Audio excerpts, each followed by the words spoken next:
I'm the new father of your kids." That's what he said, right before he dumped a glass of ice water over my head in front of my wife, my friends, and my goddamn children. I stood there dripping, fists clenched, heart thudding like a war drum, while my wife, Amanda, sat on the edge of the pool in her little red sundress, legs crossed, sipping sangria like nothing happened. She didn't flinch, didn't defend me, didn't even look surprised. The guy? He was built like an Instagram influencer with a steroid habit. Arrogant, tan, and grinning like this was all some big joke. She chose me, man. You were just a placeholder. Something snapped. I didn't think. I moved. The next 8 minutes were a blur of red. My fists. His screams. Amanda yelling, "Stop. You're ruining everything." I broke his jaw. His ribs. I would have broken time itself if it meant erasing that moment. By the time the ambulance arrived, the doctors were fighting to keep him alive. And Amanda? She looked down at me like I was the villain.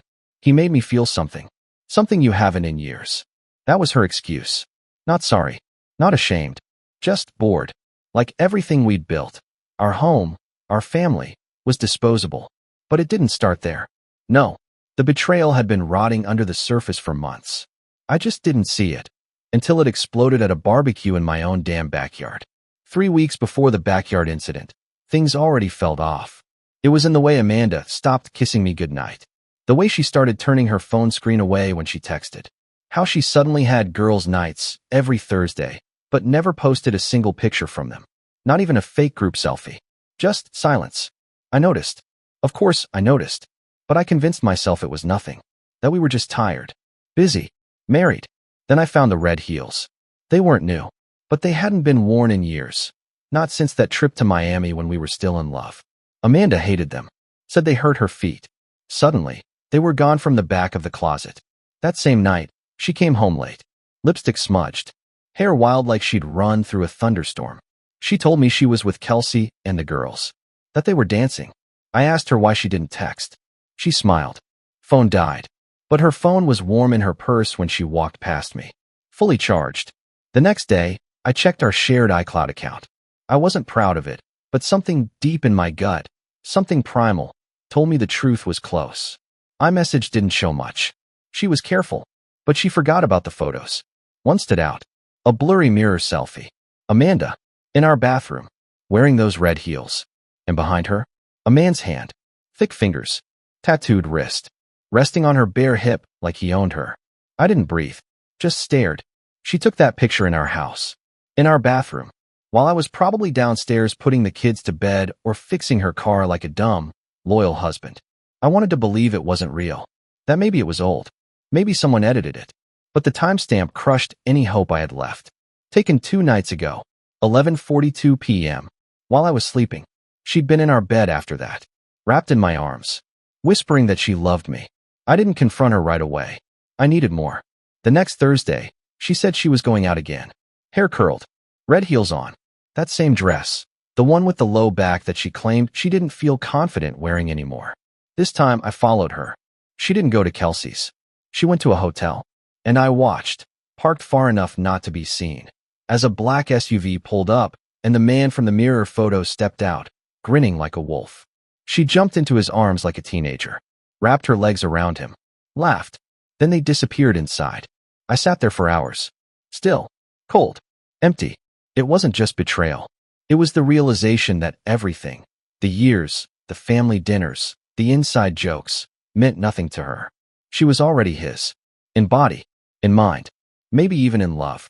But love doesn't pour water over your husband's head in front of his children and call himself the new father. That was war. And war was coming. I didn't sleep that night. I just lay there in the dark, watching the ceiling fan spin like the world was mocking me. When Amanda crept back in around 3 a.m., barefoot and humming, I pretended to be asleep. She moved carefully, slowly, like a thief returning to a scene she thought she got away with. She slid into bed next to me, her skin cold. I could smell him on her. That was the last straw. The next morning, I called in sick and took the kids to my sister's. Told Amanda we were visiting family. She didn't even ask which family. She barely looked up from her phone. While she texted God knows who, probably him, I stared at her and saw someone I didn't recognize. The woman I married? She was gone.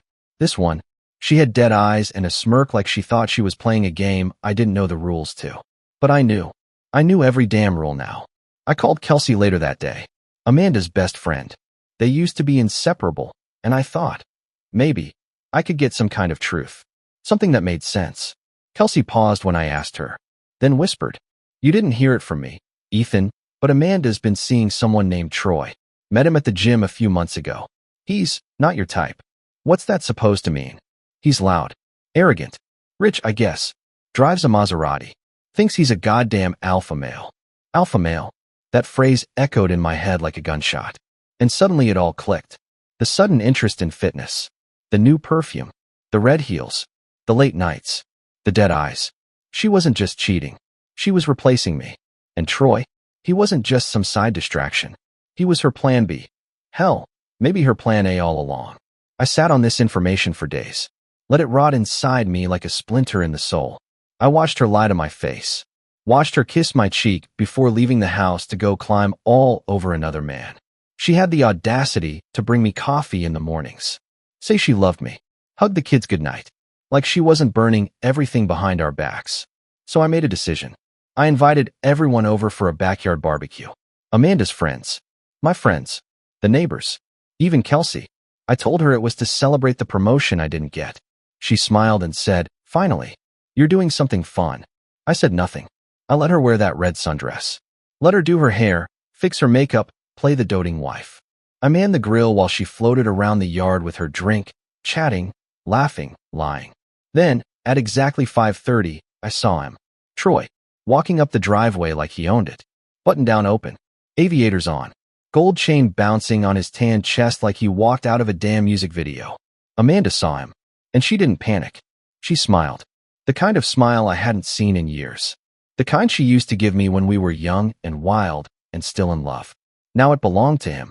I felt something crack inside my chest. Like the last bone holding my world together. Troy stepped into the yard, looked right at me, and raised his glass like we were old friends. And that's when it happened. The moment that changed everything. He walked over to Amanda, kissed her on the cheek in front of everyone, and said, "Your boy finally invited me. Took him long enough to accept I'm the new father of his kids." Then he turned, raised his glass over my head, and poured it out. Cold, sticky, slow. The crowd gasped. Amanda laughed. And I saw red. I don't remember making the decision to move. There was no moment of thought. No hesitation. Just instinct. Pure rage. My body took over before my mind caught up. The glass slipped from my hand and shattered on the patio. The sound barely registered. All I could see was his smug face. His hand still wrapped around Amanda's waist. Her eyes, amused, entertained, proud. My fist hit his jaw before anyone even had time to react. He stumbled back, tripping over a patio chair. I followed. I wasn't trying to scare him. I wasn't trying to send a message. I wanted to hurt him.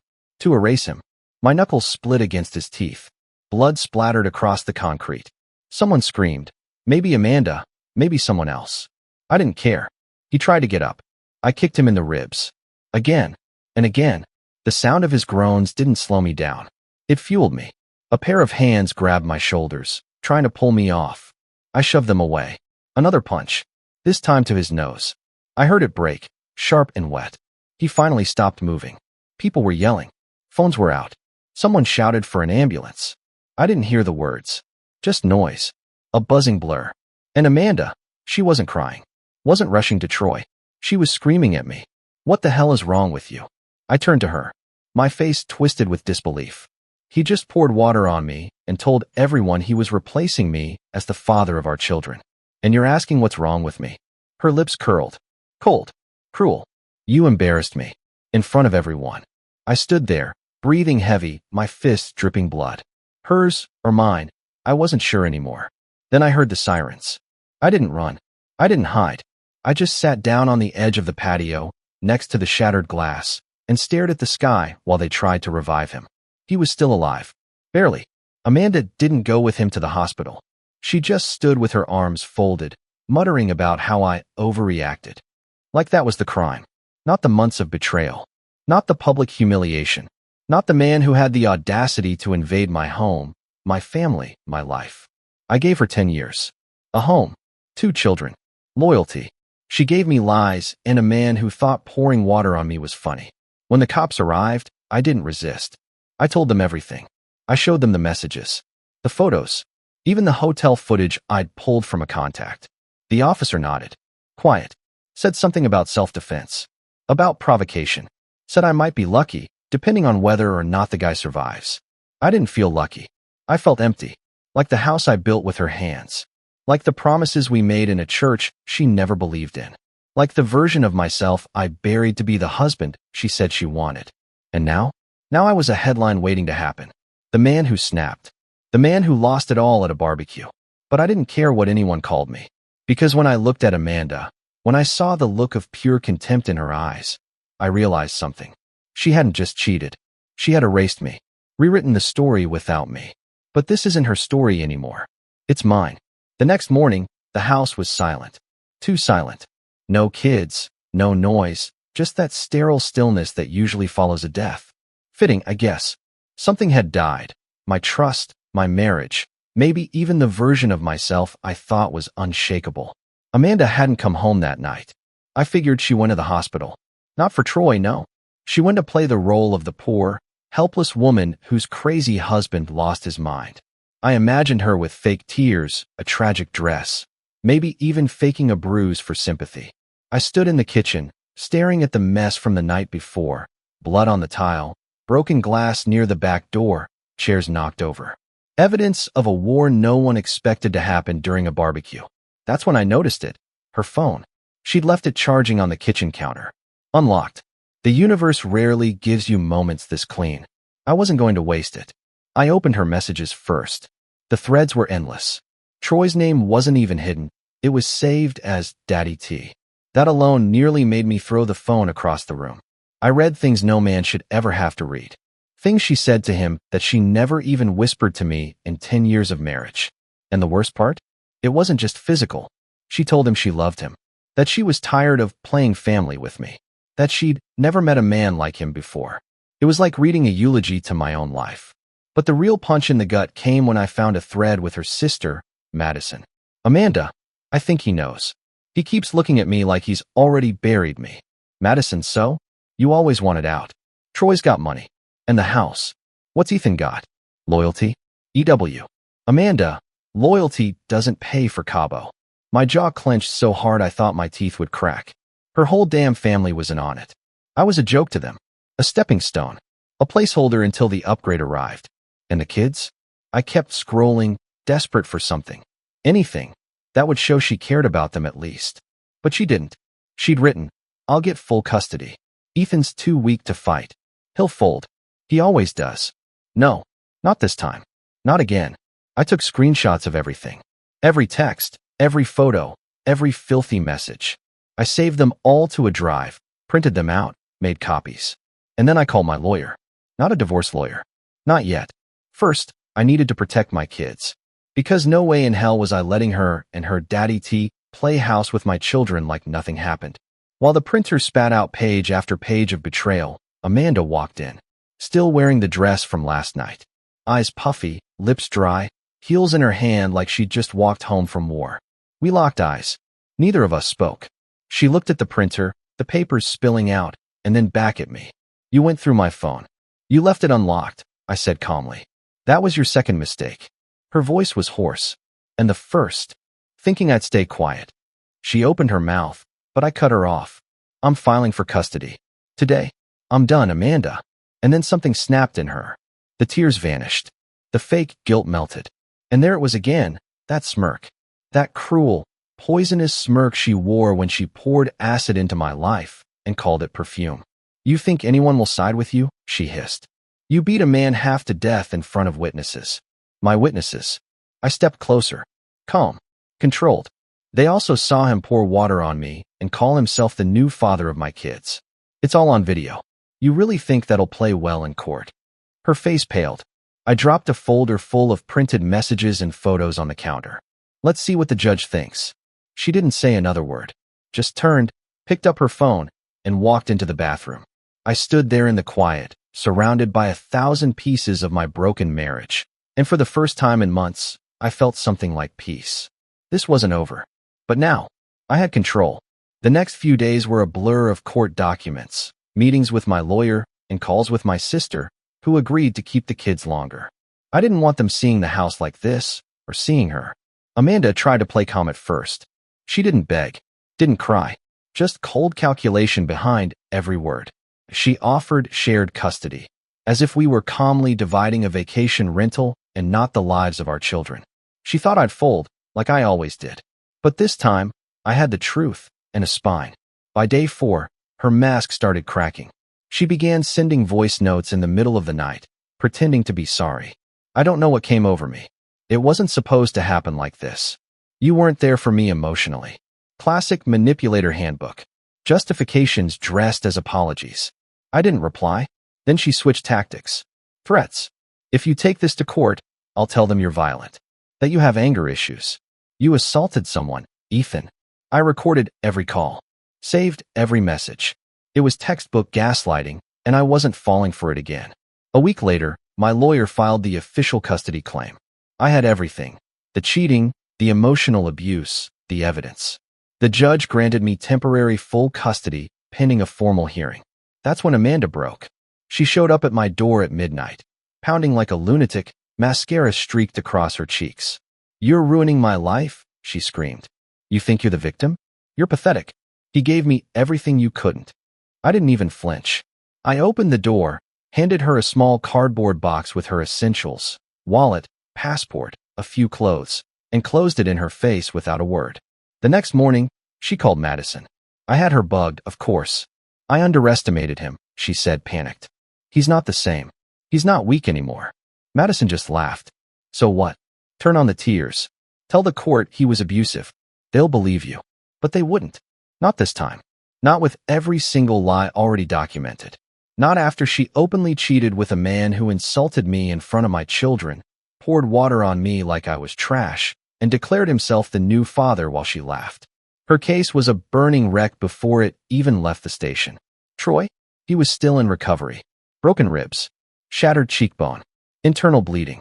They kept it quiet, probably hoping I'd be too distracted with the divorce to press charges. But I wasn't done yet. 2 days after Amanda's failed ambush at the house, I sent an email to Troy's employer, anonymous, containing video footage of him showing up drunk at our house, the assault, the entire scene. Turns out, Troy was on probation for a prior assault charge. He lost his job that Friday. Amanda lost her backup plan. Now she was calling me constantly. Suddenly, I was the love of her life again. She missed me, missed the kids. "We can go to therapy," she offered. "Start fresh." Fresh? After she let that man humiliate me in my own home, in front of our kids, and laughed? I sent her one text. "You made your choice. Now live with it." And I meant it. Because for the first time in a long time, I had clarity. She didn't deserve forgiveness. She deserved silence. It was quiet for almost 2 weeks after that. No more calls. No surprise visits. No fake apologies or threats disguised as concern. I thought maybe she'd finally gotten the message, that the chapter with me was over and I had closed the book, locked it, and thrown the key into hell. Then came the subpoena. Amanda was trying to fight for custody. Full custody. The audacity. My lawyer called me the second the documents were filed. Her claim? Emotional instability. Aggression. She was leveraging the fight with Troy, spinning it as domestic abuse. Even though the man wasn't her husband, wasn't invited, and sure as hell wasn't assaulted without provocation. But Amanda had gone full scorched earth now. She was painting herself as the victim, posting online about escaping a controlling marriage, about rebuilding after years of silence. Even posted a selfie with a fake tear in her eye and a caption that said, "Sometimes the people who seem safest are the most dangerous." I wanted to scream. Instead, I sent my lawyer the screenshots. We were ready. The hearing was set for Friday morning. I wore a navy suit. Amanda wore white, of course. She looked polished, innocent, as if the makeup could cover her lies. Troy didn't show. No surprise. Last I heard, he'd relocated to Arizona to recover. Or maybe just to hide. Amanda spoke first. Her voice was soft, shaky. She talked about fear, about manipulation, about how she lost herself in marriage. She made herself sound like she was in a prison. I watched the judge's face carefully. He was listening, but not buying it. Not entirely. Then it was my turn. I didn't raise my voice. I didn't insult her. I simply handed over the folder. The photos, the messages, the videos, the hotel logs, the audio of her and Madison laughing about using me, the hospital reports, even a witness statement from Kelsey, who had finally decided enough was enough and told the truth. It was over before it began. Amanda tried to interject, tried to fake tears when the judge asked about Troy's involvement with our children. But it was useless. I got full custody. She got supervised visits. Every second Saturday. 3 hours. No overnights. When the gavel hit, I looked over at her. For the first time, her face didn't have a smirk. No smugness. No superiority. Just a blank stare. Defeat. Afterward, she tried to approach me in the hallway. Ethan, please. We can't let this be how it ends. I turned to her, calm. No. This is how you ended it. Then I walked away. No more hesitation. No more pieces left to give her. When I got home, the kids were watching TV, curled up on the couch. I sat down between them, pulled them close, and breathed for what felt like the first time in years. And somewhere deep inside me, a weight lifted. It wasn't about revenge anymore. It was about freedom. And I had finally, fully stepped into mine. It's been 6 months now. The house is quiet again, but not in that hollow, miserable way it was right after everything exploded. It's peaceful, warm, the kind of quiet you earn after walking through fire and surviving. The kids are thriving. My daughter's back to painting again, covering the fridge in messy rainbows and stars. My son laughs like he used to. No more tiptoeing around tension. No more seeing their mother whisper behind my back or sneak out while I pretended not to notice. They don't ask about Troy. They barely ask about Amanda. And when they do, I tell them the truth, but not all of it. Not yet. Someday they'll know. Someday when they're older, I'll hand them the full story. All the pages. But for now, they just need their father whole. As for Amanda, she still sends the occasional message. Always different in tone. One day it's regret. The next, blame. Some days she pretends none of it happened.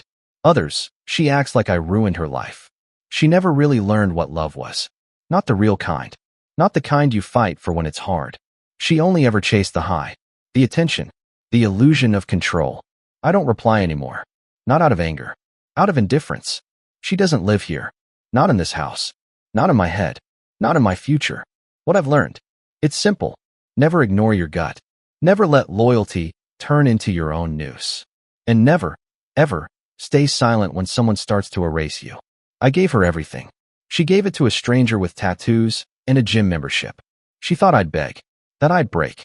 That I'd become the shell she needed to feel powerful. But I didn't. I rose. Not to prove her wrong, but to remember who I am. To any man out there feeling that cold shift in your home, pay attention. Love shouldn't come with lies. Respect doesn't flirt behind your back. And a real partner never lets another man pour water on you and call himself the father of your kids while she stands there smiling. You don't come back from that. You don't try to fix it. You leave it behind and build something stronger. Wiser. Real. I'm not the same man she tried to break. I'm better. Stronger. Sharper. And I'll never let anyone take that from me again. You ever stand in the middle of a dream and realize it's your worst nightmare? That was me, standing like a goddamn statue in the middle of the dance floor at my daughter's wedding, champagne glass trembling in my hand. Laughter, lights, clinking silverware, it all blurred into a dull buzz. Because across the room, I saw my 3 kids, Ashley, Connor, and little Emma, huddled up with my best friend Mike. Mike, my best man, the guy who held my head up through every storm, the man who swore loyalty while holding a cigar at my bachelor party 24 years ago. Then my wife, Claire, walked over to them in that red dress she knew I hated. She always wore things I despised, just to get under my skin. I watched her lean in close to Mike, kiss him on the cheek like it was some sacred ritual, and say the words that detonated every inch of my existence. Remember when we made him believe the vasectomy worked? All 3 are yours, and now he paid for this $1 million wedding too. The glass shattered in my hand before I even realized I'd clenched it. Blood dripped down my knuckles. The whole room blurred, but their laughter? That I heard clearly. Then Connor, the one I coached through Little League, the one I stayed up nights with when he had asthma, chimed in with a voice that was supposed to belong to a son. Uncle Mike's our real dad anyway. I don't remember walking up to the DJ. I don't remember grabbing the mic. But the whole hall went silent when I did. One thing before we cut the cake. I said, voice hoarse with fury. This wedding's off. And you three? You're cut out of my will. Hope Uncle Mike has a trust fund. Cause Daddy's done playing fool. Gasps, murmurs, confusion. Claire's smile fell. Finally. But it was too damn late. I walked out before the cake hit the floor. Never looked back. Didn't need to. I knew the fire I'd lit would burn everything behind me. But that was just the beginning. The night I left, I didn't go home. I drove straight to my office, locked the doors, opened my safe, and pulled out every file I'd kept hidden, even from Claire. I had secrets of my own. Not lies, just truths I never needed to use. Until now. First was the prenup she thought we lost in a flood back in 2008. I had it sealed in triple wrap and tucked into my old army footlocker. She wasn't getting a dime. Not a damn penny. Second, I had the paternity test I did 10 years ago after Connor joked that he didn't look like me. At the time, I told myself it was a stupid impulse. But I kept the results. 3 names. 3 zeros. Not the father. Claire's betrayal wasn't sudden. It was strategic. Premeditated. A long con. I didn't sleep that night. I sat in my leather chair, staring at our family portrait, and felt the kind of rage that makes you see white. Not red, white. Cold. Clinical. Deadly. The next morning, I started making calls. My lawyer. My private investigator. My old college roommate, Dan, who happened to be one of the most brutal divorce attorneys in the state of Texas. I want a clean slice, I told him.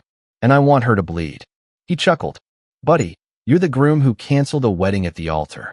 You've got all the leverage. But it wasn't about leverage anymore. It was about war. Claire didn't know it yet, but I was about to dismantle her life, piece by piece, with the same calm precision she used to destroy mine. She wanted to play games? Then welcome to the arena. This was day 1 of nuclear revenge, and the snake pit had no idea it was about to burn. I didn't call her. I didn't text. I let her sweat. The next time Claire saw me was 2 days later, at the house I'd paid for, the one with the wraparound porch she decorated like something out of a lifestyle magazine. She opened the door, fake tears in her eyes, mascara smeared just right. Always the performer. Always playing some pathetic, manipulative role. Ethan, what the hell are you doing? She asked, voice cracking on cue. Canceling Ashley's wedding in front of everyone? Are you insane? I stepped inside without saying a word. Walked past her, into the living room, sat on the couch and calmly pulled a thick manila folder from my coat. I set it down on the coffee table and flipped it open. 3 DNA test results. All signed. All confirming I was never the biological father. She stared. Didn't move. I could hear her heartbeat in the silence. Then I said it. Quiet. Cold. The words that made her flinch like I'd slapped her. I know everything, Claire. Every damn thing. She tried to laugh. That nervous, high-pitched fake laugh she used when backed into a corner. Are you serious right now? Ethan, that test could be faked. You're being paranoid. I slammed the next page down. A photo of her and Mike. Holding hands. Kissing. And not just recently. This was 12 years ago. My PI found dozens. Different locations. Different years. Her face dropped. But then came the shift, the moment she transformed. The mask slid off, and underneath wasn't remorse. It was venom. So what if they're not yours? She hissed. You think any of that matters now? You think a piece of paper changes who raised them, who fed them, who stayed up every night making sure Emma got her asthma meds? Because it wasn't Mike. It was you. You were the idiot who believed the fairy tale. My hands curled into fists. Not because she was wrong, but because she was right. I had believed it. Every birthday. Every family photo. Every I love you, Daddy. A lie. All of it. She crossed her arms and smirked. And what? You think this gives you power now? Newsflash, you were always the second choice. Mike was the one I wanted. You were the one I needed. For your paycheck. For your house. For your status. You were useful. Useful. I stared at her like I didn't even know who the hell I married. Maybe I never did. You're disgusting, I whispered. She rolled her eyes. Oh please, don't act like some tragic hero. You were a boring, predictable man with a predictable life.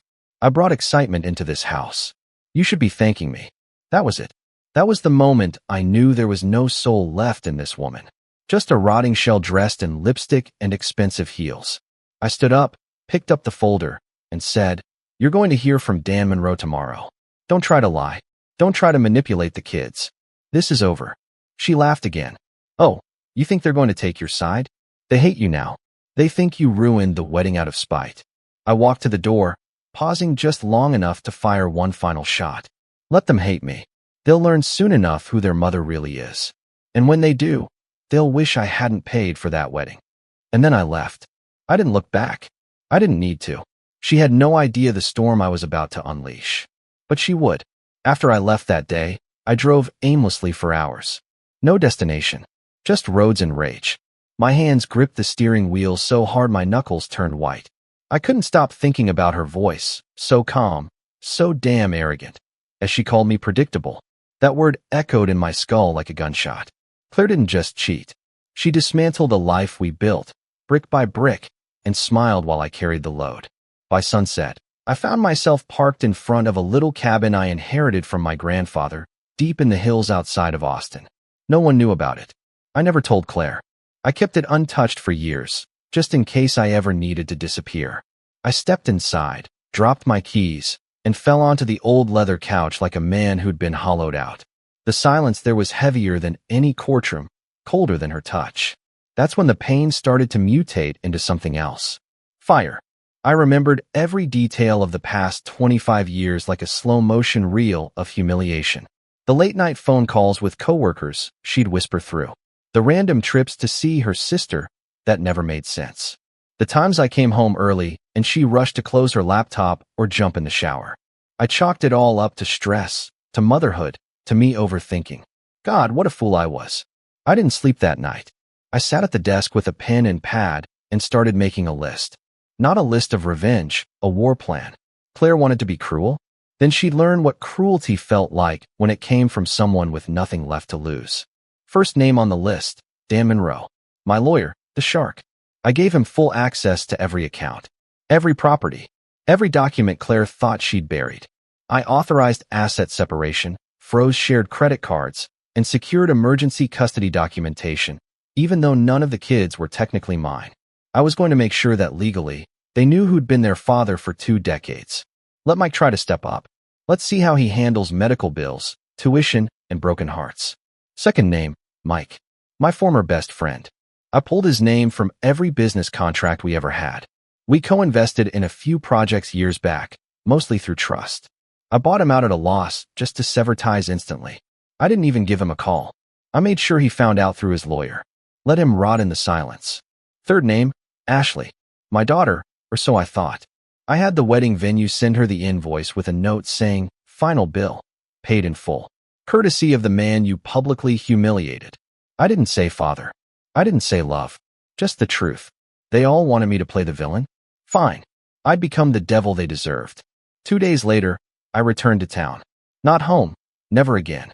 I stayed in a hotel near my office and began sorting through everything Claire and I ever shared. Photos, emails, records. Every picture felt like acid. Every memory, a punch to the gut. She had infiltrated every part of my life. But now, I was erasing her from every part of mine. Then came the email. From Emma, the youngest. "Dad, why are you doing this? Mom said you're trying to destroy us." I stared at the screen for a long time. I could have told her everything. Could have attached the files, the photos, the DNA results. But I didn't. I wrote back one sentence. Ask her who your real father is. No anger. No explanation. Just truth. And I knew.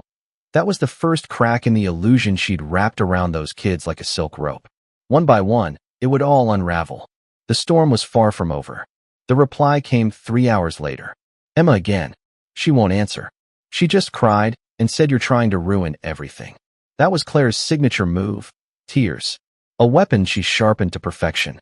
She used them in arguments, during job interviews, even once at the DMV when she was caught with expired tags. She cried and let everyone else do the drowning. But Emma wasn't a little girl anymore. She sent a second message right after. What does that mean? About my real father? I stared at the blinking cursor. My heart throbbed, but not from pain this time. From pressure.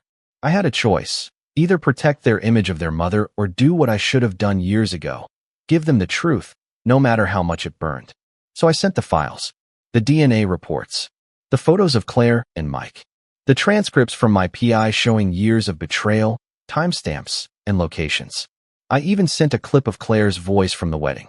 The moment she said, "Remember when we made him believe the vasectomy worked?" No filter. No preamble. Let them see the monster without her mask. 2 hours passed. No response.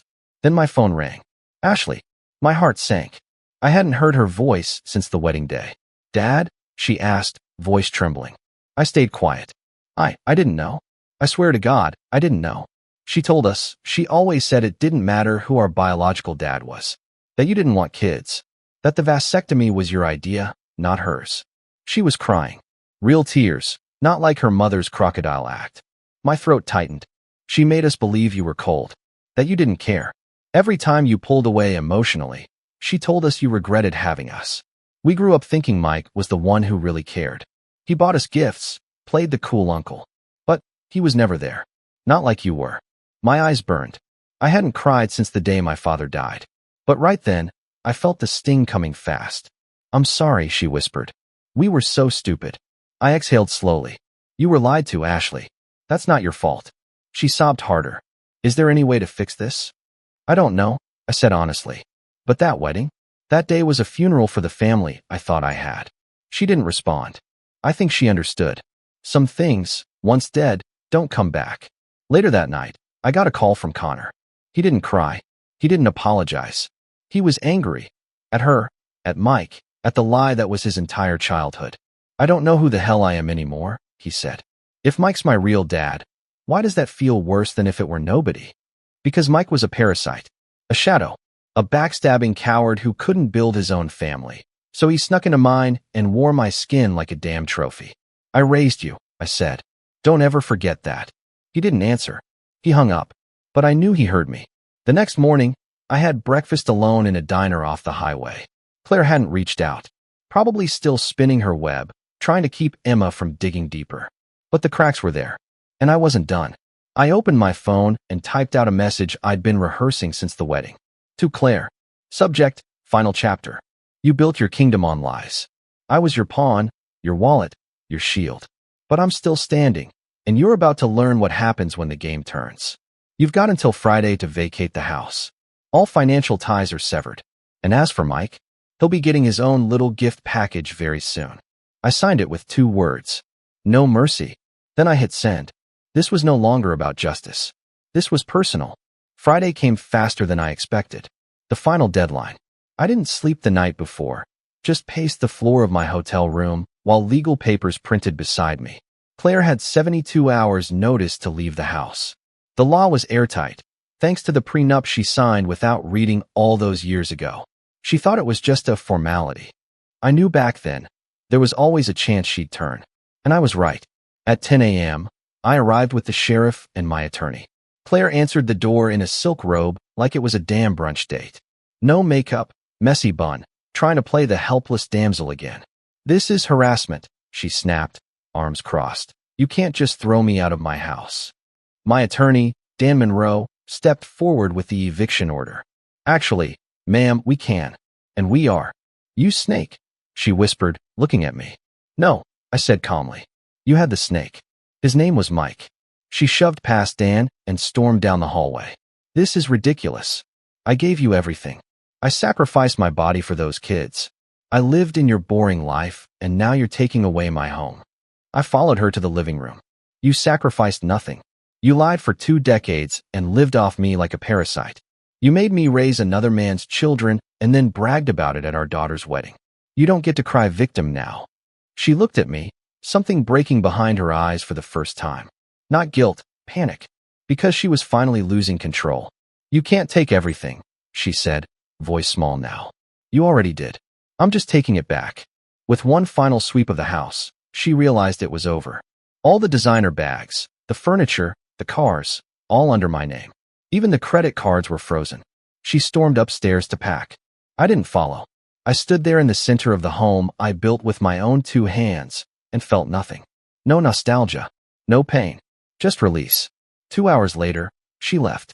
Suitcase in one hand, phone in the other, probably texting Mike like a coward. She didn't even say goodbye. I didn't expect her to. Later that day, I paid a little visit of my own. Mike's gym was a sleek spot in downtown Austin. Mirrors, supplements, fake smiles. I walked in, straight past the receptionist, and found him benching in the back room. When he saw me, the bar wobbled. His spotter looked confused. Hey, Ethan. Man, what the hell? I waved his spotter off. Give us the room. Mike sat up, sweating. Look, I know you're pissed, but this wasn't supposed to come out like that. You mean, not in front of 200 wedding guests? I smiled. Yeah, bet that ruined your little secret fantasy life. Claire told me the kids needed me, that you were emotionally distant. She said she didn't have a choice. She also told me she was loyal for 25 years. Funny how lies feel different when they're pointed at you, huh? He stood up, chest puffed. What do you want, man? I stepped closer. I want you to remember this face. The one you lied to, laughed at, and betrayed. I want you to never forget that everything you built with her was funded by me. Her lifestyle, my money. Her stability, my work. Her children, my legacy. You took it all, and still, you'll always be second place. He tried to talk, but I didn't give him the chance. By the way, I added, pulling an envelope from my coat, here's a gift. You'll be getting paternity lawsuits from all 3 kids. Retroactive child support, education bills, medical expenses. Let's see how Dad of the Year holds up in court. Then I left him standing there, stunned. No punch, no fight, just truth. The kind that bleeds slow. And for the first time in weeks, I smiled. Not because it was over, but because it had finally begun. The next week was a storm, but not the kind that shook me. It was the kind that stripped her of every ounce of illusion she'd ever built. First came the blowback from the kids. Emma called again, this time not to ask, but to scream. You lied to us, she shouted over the phone. You told us he abandoned us, that he didn't want children. And Mike? He just stuttered and walked out when I asked if he was really our father. I didn't interrupt. I let her rage pour out like fire through a crack in a dam. She needed it. She'd been raised in a house where love was just a tool Claire used to manipulate. Now she was seeing the wires. You made us hate him, she hissed. You made us think he was cold, unloving. But he was just broken. Because of you. Claire must have been nearby, because I suddenly heard shouts in the background. Then Emma again. She's trying to make me feel guilty. She says you're turning us against her. I said the only thing that mattered. No. She turned you against the truth. I'm just holding up a mirror. Emma didn't answer, but she didn't hang up either. The silence spoke enough. Next came the financial cascade. Claire tried to get a lawyer, but I had already locked everything down. She thought she'd find a loophole, that her crocodile tears would work in court. But the judge wasn't blind.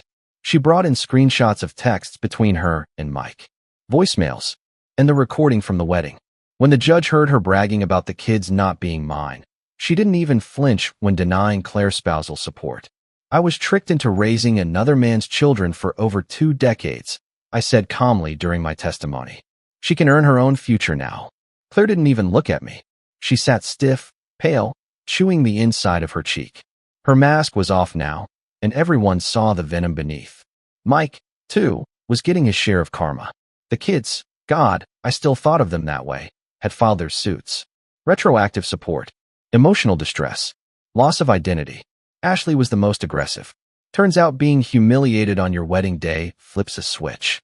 She wanted everything, and she had the receipts to prove emotional manipulation, including therapy bills from when Claire told her, at 16, your father wishes you weren't born. I never knew she said that. It broke me. But now, it broke Claire. I stayed out of the lawsuits. Let them have their own war. Mine was nearly done. I sold the house, liquidated the furniture, donated every photo, every souvenir, every trinket with her face on it. Gone. Erased. And then I did the most important thing. I left town. Not forever, but long enough. I needed distance, peace. A place where the ghosts didn't sleep in the walls. I took a cabin up north. Sparse. Cold. Honest. One night, I sat by the fire with a whiskey in hand, watching snow drift outside the window, and finally asked myself the question I'd been dodging for weeks. Did I still love her? The answer came like a whisper from my bones. No. I loved the version of her I thought was real. That woman never existed. What I loved was a ghost. What I fought for was a lie. And now? Now I was finally free of both. I didn't feel victorious. I didn't feel proud. I felt clean. And that was enough. Winter turned everything white where I was staying. The snow muffled the world like a soft warning. Breathe, rest, rebuild. But healing isn't peaceful. It's not clean or calm. It's messy, and it comes in waves. Some nights I'd wake up thinking I heard Emma call me Dad, again, just like when she was little. Some mornings I'd catch myself checking my phone for Claire's voice, forgetting for a split second that her voice now belonged to the past, and it carried venom. I'd lost more than a wife. I'd lost a family. And yet, somewhere in the wreckage, I found pieces of something real, honesty, clarity, myself. Then, out of nowhere, I got a call from Connor. I hadn't heard from him in weeks. I expected anger. Instead, his voice was shaky. "Dad," he said. "Not Ethan. Not silence. Dad, I'm sorry it took me this long to call," he continued. "I didn't know how to process any of this. You raised me, coached me, taught me how to drive, fight, fix a tire. I always thought Mike was just the cool uncle. I never thought he was, you know." I let him talk. Every word chipped away at the ice around my heart. "She told us lies," he said, "for years. And we just believed her. She made you out to be some cold, grumpy guy who didn't care. I see now you were just tired. Tired of carrying something you didn't even know you were carrying." I didn't know what to say, so I said the truth. "I loved you like you were mine. Still do." There was silence on the other end. Then, quietly, "I know. And I'm sorry." We talked for 2 hours. About nothing. About everything. It was the first real conversation we'd had in years. No poison between us. No Claire to spin it. Just man to man. Son to, maybe not by blood, but in every way that mattered. When the call ended, I stared out the cabin window and realized something. I wasn't broken anymore. Bent. Yeah. Bruised. Hell yes. But not broken. The next day, I started writing letters. One to Ashley. One to Emma. One to Connor. I didn't know if they'd keep me in their lives. That choice had to be theirs. But I needed them to know the truth. Not about Claire, not about Mike. About me. About the man who loved them more than life and who never wanted revenge. Just justice. Just peace. I wrote to each of them about the first time I held them. The way Emma used to sleep curled up on my chest. The way Connor cried when his dog died and I held him all night. The way Ashley once wrote me a Father's Day card that said, "Thanks for being my forever hero." God, that one hurt. But I ended each letter with the same line. "Blood doesn't make you family. Love does. And I will always love you, no matter what you choose." Then I mailed them. No return address. No signature. Just truth, wrapped in paper and forgiveness. A few days later, I got a package. Inside was a photo of the three of them. Older now, no Claire, no Mike, smiling. On the back was one sentence, written in Ashley's handwriting. "We choose you." I stared at that. Claire never called. Not once. Not even after she lost the house, the cars, the support, and worst of all, control over the kids. Maybe she was too proud. Maybe she was too delusional to admit she lost. Or maybe, deep down, she knew that if she heard my voice again, it'd be the last thread holding together the fantasy she built from lies. But Mike did. Oh, he called. Late one night.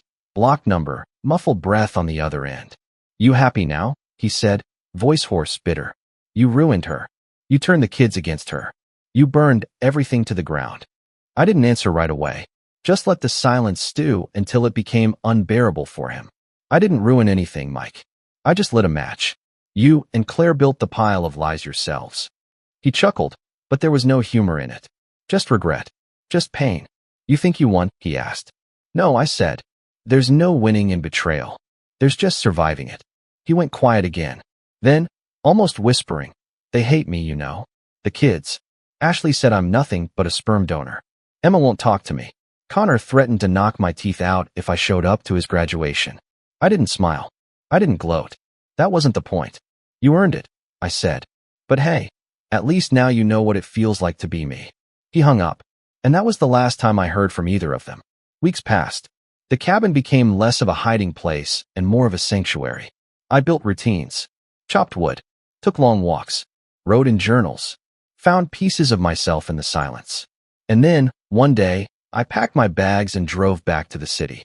Not for revenge, not for closure, but for life. I bought a small loft downtown. No more white picket fences, no more family barbecues, no more pretending. Just a man and a view, and the sound of traffic below reminding me the world keeps moving, even when yours crashes. Ashley invited me to dinner. Just me and the kids.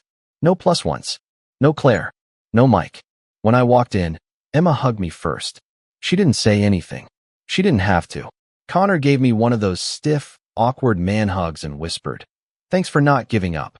Ashley held my hand a moment longer than necessary. Her eyes shimmered. "Thanks for showing us the truth," she said. Dinner was warm, honest, simple. No masks, no lies, just family, the kind that chose each other despite the wreckage. Before I left that night, Emma pulled me aside. "She's living in a studio now," she said, "out near the edge of town. Alone. Looks old." I nodded, said nothing. Emma studied me. "You don't hate her, do you?" I looked at my daughter, really looked at her. A woman now. A survivor. "No," I said. "I don't hate her. Hating her would mean she still has a place in me. But she doesn't. She's just a chapter. And I've already turned the page." She smiled. And for the first time, it wasn't sad. It was proud. As I walked out into the night, wind brushing my face, I felt something unexpected. Peace. Not the kind that's loud and triumphant. The kind that's quiet and steady. The kind you earn. So, here's my advice to any man out there who's been stabbed in the back, lied to, used.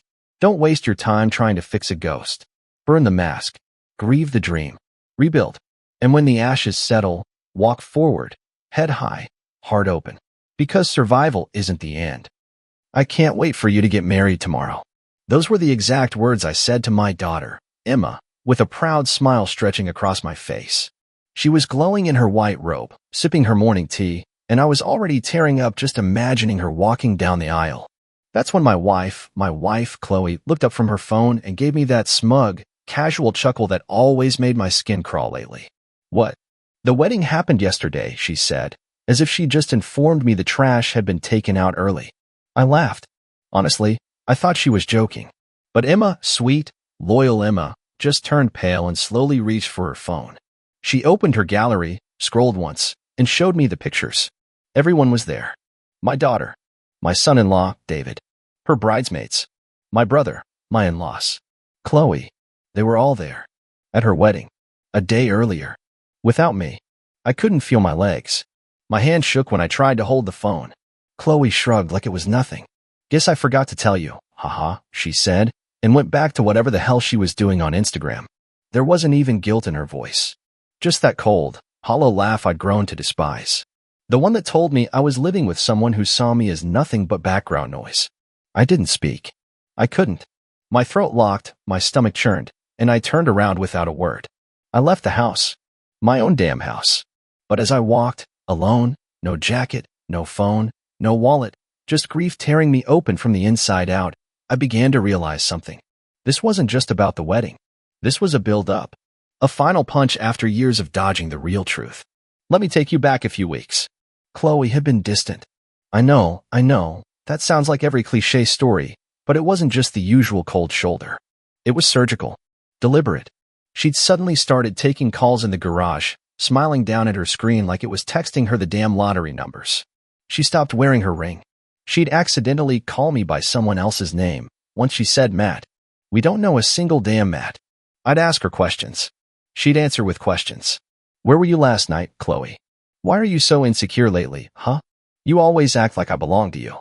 I wanted to believe I was paranoid. I begged myself to be wrong. I even made an appointment with a damn therapist thinking maybe I was spiraling from work stress.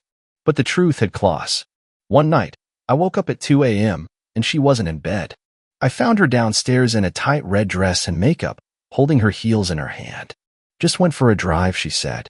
"Needed to clear my head." In stilettos? But the wedding, Emma's wedding, was the final straw. Not inviting me wasn't just a mistake. It was a message.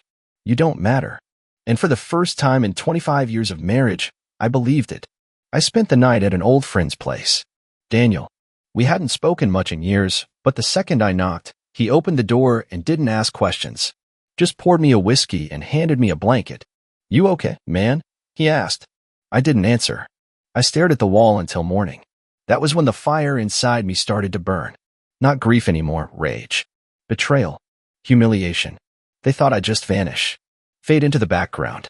Chloe thought she could erase me like a sentence from a page. But they made one mistake. They underestimated the man they turned their backs on. And Chloe. Chloe had no idea how much I knew already. Because I'd kept quiet. I played the fool. And now I had time to put all the pieces together and make sure everyone felt the storm coming. She forgot to tell me about the wedding? I forgot to tell her I already installed a voice recorder under the car seat 2 weeks ago, and that wasn't even the start of it. I sat in Daniel's living room, staring blankly at the carpet, feeling every tick of the clock like a needle dragging across my skin. He went to bed eventually, but I stayed there. Couldn't sleep. My mind was buzzing, not with confusion anymore, but with clarity. I wasn't insane. I wasn't overreacting. Chloe was hiding something, someone. And she'd been doing it for a long time. That wedding was just the final slap. The confirmation that I was no longer considered part of my own damn family. I wasn't even an afterthought. Just a ghost in a house I built with my own hands. Around 5 a.m., I drove back home. The sun was barely peeking over the horizon, and the sky looked like it couldn't decide if it wanted to cry or burn. I parked down the block, quietly entered through the back door. She was still asleep in bed, curled up like nothing had happened. Like she hadn't buried a knife in my back 24 hours earlier. I didn't wake her. I just stood there, watching her, heart hammering in my chest, and suddenly I hated her. I hated how peaceful she looked, like she hadn't just destroyed the most important moment of our daughter's life. I hated how her lips curled up even in sleep, probably dreaming of him. The mystery man. The match she'd accidentally mentioned. I went to the garage, retrieved the recorder from beneath the seat of her car, and brought it inside. Plugged it into my laptop and hit play. Static. Then voices. Her voice. "You always make me feel more alive than he ever did," she was saying. Her tone was breathy. Low. "He's so boring now. All he wants to talk about is retirement and bills and the water heater." Then a male voice. Younger. Confident. "You deserve better. He's just dead weight at this point." Chloe laughed. That laugh again. "He doesn't even know we moved the wedding. He thinks it's today." Then a moan. Then silence. Then more movement. More sounds. I stopped the recording. Slammed the laptop shut. My hands were trembling, but my blood was calm. Cold. Focused. Like something inside me had snapped and realigned. She was cheating on me. And Emma knew. Emma let it happen. My own daughter. My baby girl. They'd all chosen him, whoever the hell he was, over me. I decided to wait. I needed more. I needed to know everything. I set up another recorder in our bedroom and a tiny camera behind the bookshelf in the office where she took her calls. It wasn't paranoia anymore. It was war. And I wanted evidence. Not to yell, not to scream. To end her. The next night, I pretended everything was fine.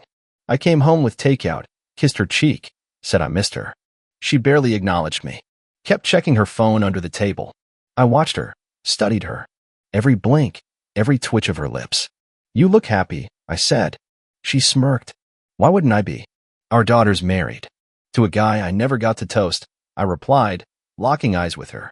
She shrugged. "It was beautiful. You didn't miss much." That's when I almost lost it. My hands clenched into fists under the table, and I had to bite the inside of my cheek just to keep from flipping the damn food onto the floor and screaming at her. Instead, I smiled. "I'm glad." Really. That night, while she showered, I unlocked her phone with the birthday password I had guessed a week earlier. Went straight to her messages. She deleted everything, of course. But people like Chloe always forget the cloud. So I checked her backups. There it was. Threads. Dozens. Matt had a real name. Tyler. Some gym trainer she met last year when she said she was just trying to get back in shape. There were pictures, too. Her in lingerie, in hotel rooms, videos of her dancing for him, lying naked in our bed, mocking me, calling me the zombie husband. I almost threw the phone against the wall. But no, I copied everything. Every message, photo, video. I made a secret folder on a flash drive and locked it in my briefcase. Then I lay beside her that night, listening to her soft breathing, and promised myself this wasn't going to end in tears. Not mine, anyway. She thought she'd won. She had no idea who she was playing with. And the moment I saw Tyler's face in one of those videos, shirtless in my house, wearing my robe, grinning at the camera, I made a vow. He was going to regret ever meeting her. And Chloe? She'd wish I'd just walked away. The next morning, Chloe was humming in the kitchen, flipping pancakes like she hadn't gutted me the day before. I stood there, staring at her back, wondering how someone could fake everything so well for so long. She turned, caught my eyes, and tilted her head with a fake little smile. "You okay?" she asked, licking syrup off her finger. I forced a nod. "Yeah, just tired." "Tired of me?" she said playfully, like it was some inside joke. I laughed back. Empty, robotic. She had no idea I was replaying her filthy voice in my head, whispering Tyler's name like a prayer. Later that day, I dropped by Emma's place. She looked surprised, but not guilty. That's what messed with me. She actually hugged me, acted like nothing was wrong, like she hadn't erased me from her wedding. I sat on her couch while she poured coffee, feeling like a stranger in my own daughter's home. "You looked beautiful in the pictures," I said finally. She paused, a flicker of discomfort crossing her face. "Yeah, it was kind of a last-minute switch. Sorry you couldn't be there, Dad." "A last-minute switch that your own father didn't hear about?" I said, more sharply than I intended. She bit her lip. "It was Mom's idea. She thought it would be better this way." "Better for who?" Emma didn't answer. Her silence was louder than a confession. I leaned forward. "Is he the reason?" "Tyler." Her head snapped up. "How do you know about him?" "Gotcha." She covered her mouth like she'd just spilled nuclear codes. I didn't press her. I just stood, patted her shoulder, and walked out before I said something I'd regret. Back at home, Chloe was getting ready to go out again. Tight jeans, plunging neckline, heels she hadn't worn since we were dating. Her phone buzzed on the counter, and she snatched it up like it was a lifeline. "Girls' night?" I asked casually. She grinned without looking up. "You know it." "Tell Tyler I said hi." The glass of wine in her hand trembled slightly. She turned slowly, her fake smile flickering. "Who?" I just smiled. "The one who calls you Sweet Fire and likes when you wear the red one piece.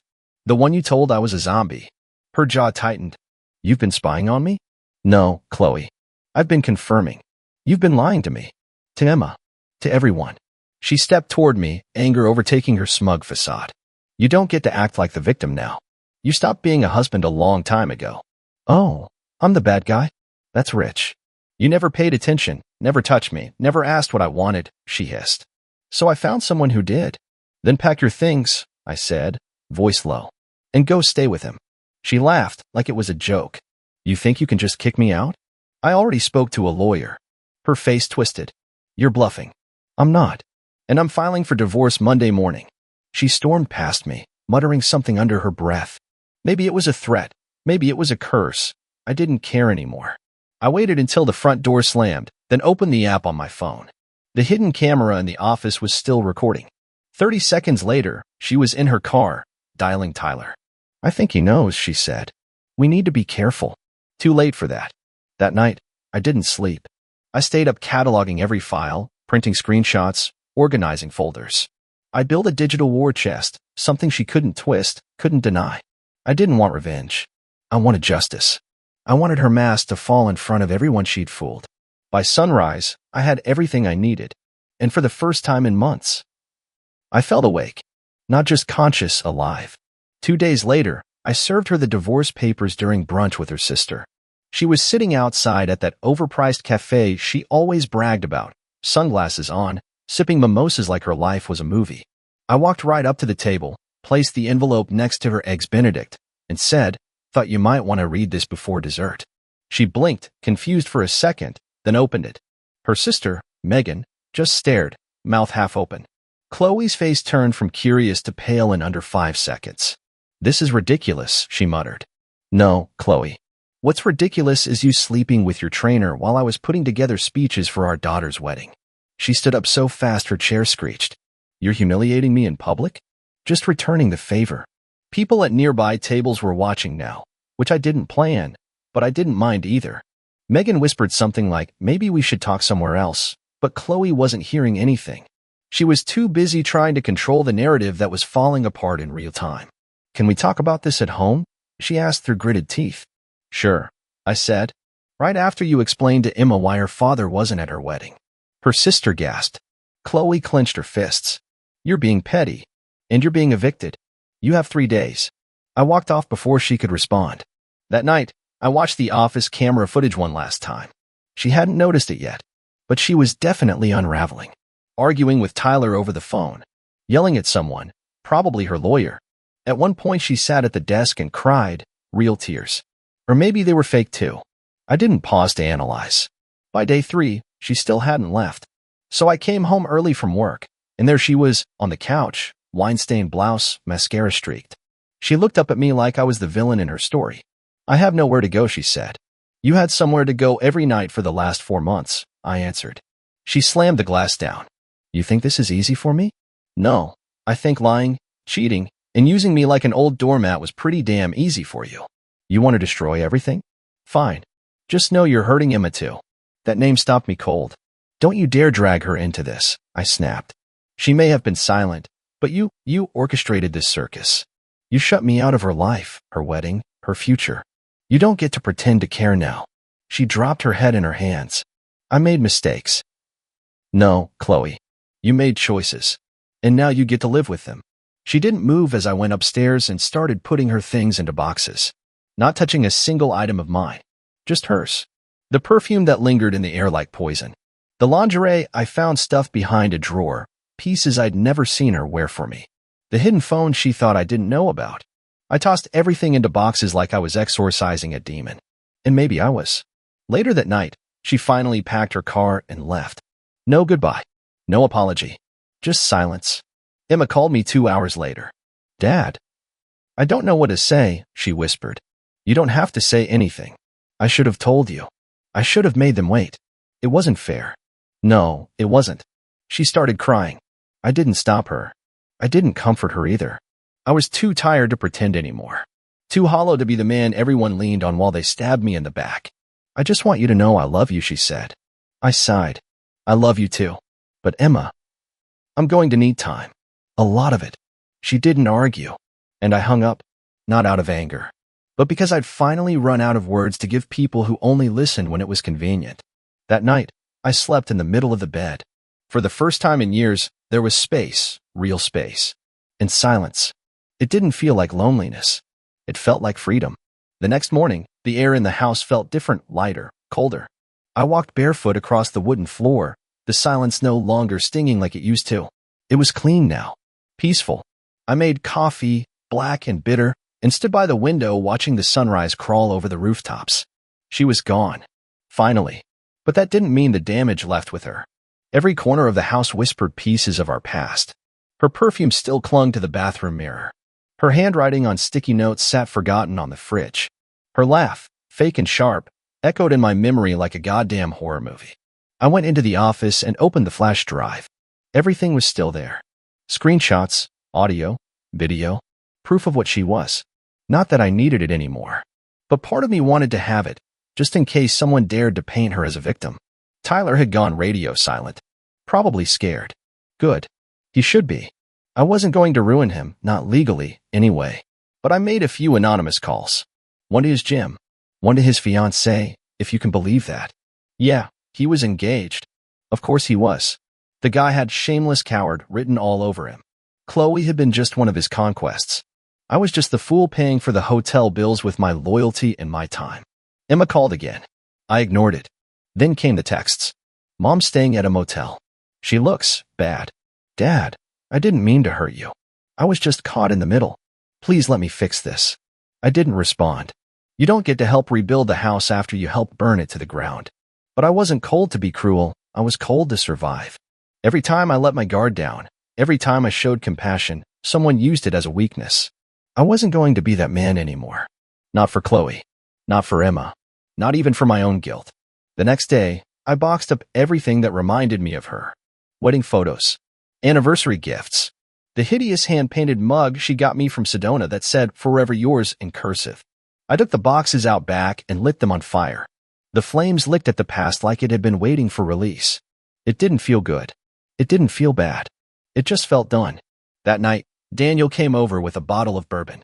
I heard, he said, handing me the glass. I didn't tell anyone yet.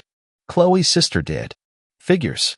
We sat in silence for a while, the kind that only exists between two men who have both bled in their own ways. He didn't ask questions. He didn't give advice. But as he left, he turned at the door. Don't let her make you bitter, man. Let her make you better. I nodded, but I wasn't sure I agreed. The next week, I got a letter from Chloe's lawyer. She wanted the house. Half the savings. Alimony. I laughed. Out loud. Then I mailed my own letter. With photos. Videos. A detailed timeline of her affair, her abandonment, and even her own voice admitting to using our money to rent hotel rooms for Tyler. 2 days later, her lawyer called me. They were withdrawing the request. The silence after that call was deafening. Not one word from her. Not one apology. But I didn't need it. I had my closure. I had my peace. I had myself. 3 weeks passed. The house felt quieter, but not in a suffocating way. More like a wound finally starting to scab over. I'd rearranged the furniture, painted the bedroom walls a different color, threw out the sheets she liked. Every little change felt like a stitch in my own recovery. A way to remind myself that this was mine now, really mine. I still hadn't spoken to Emma. I wanted to. I really did. But every time her name flashed on my phone, I felt that same weight in my chest. Like I was being asked to forgive too soon, to forget too much. I wasn't there yet. Maybe I never would be. One afternoon, I found an envelope slipped under my door.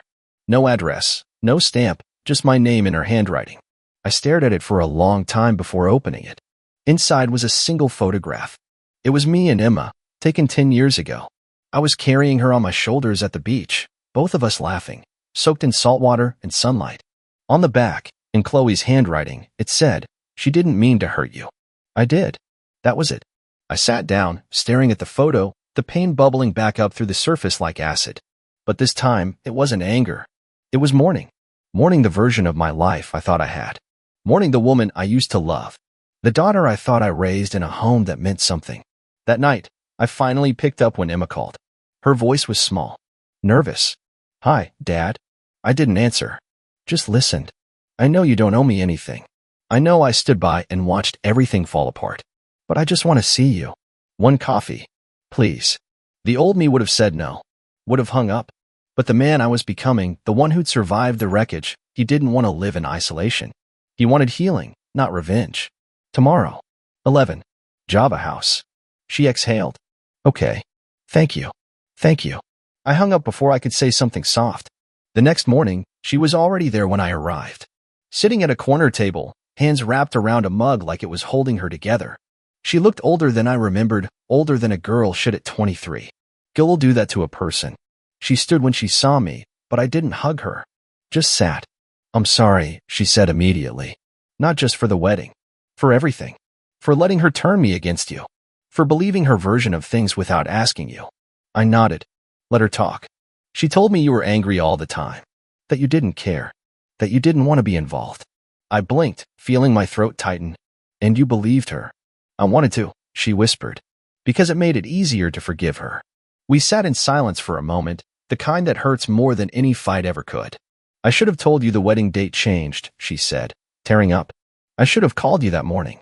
I looked for you, Dad. I did. I kept waiting for you to walk in. You let her erase me." She nodded. "And I regret it every day." The anger didn't come. Just exhaustion. I didn't have energy left to hate. "I'm not perfect, Emma," I said. "But I was there. For everything.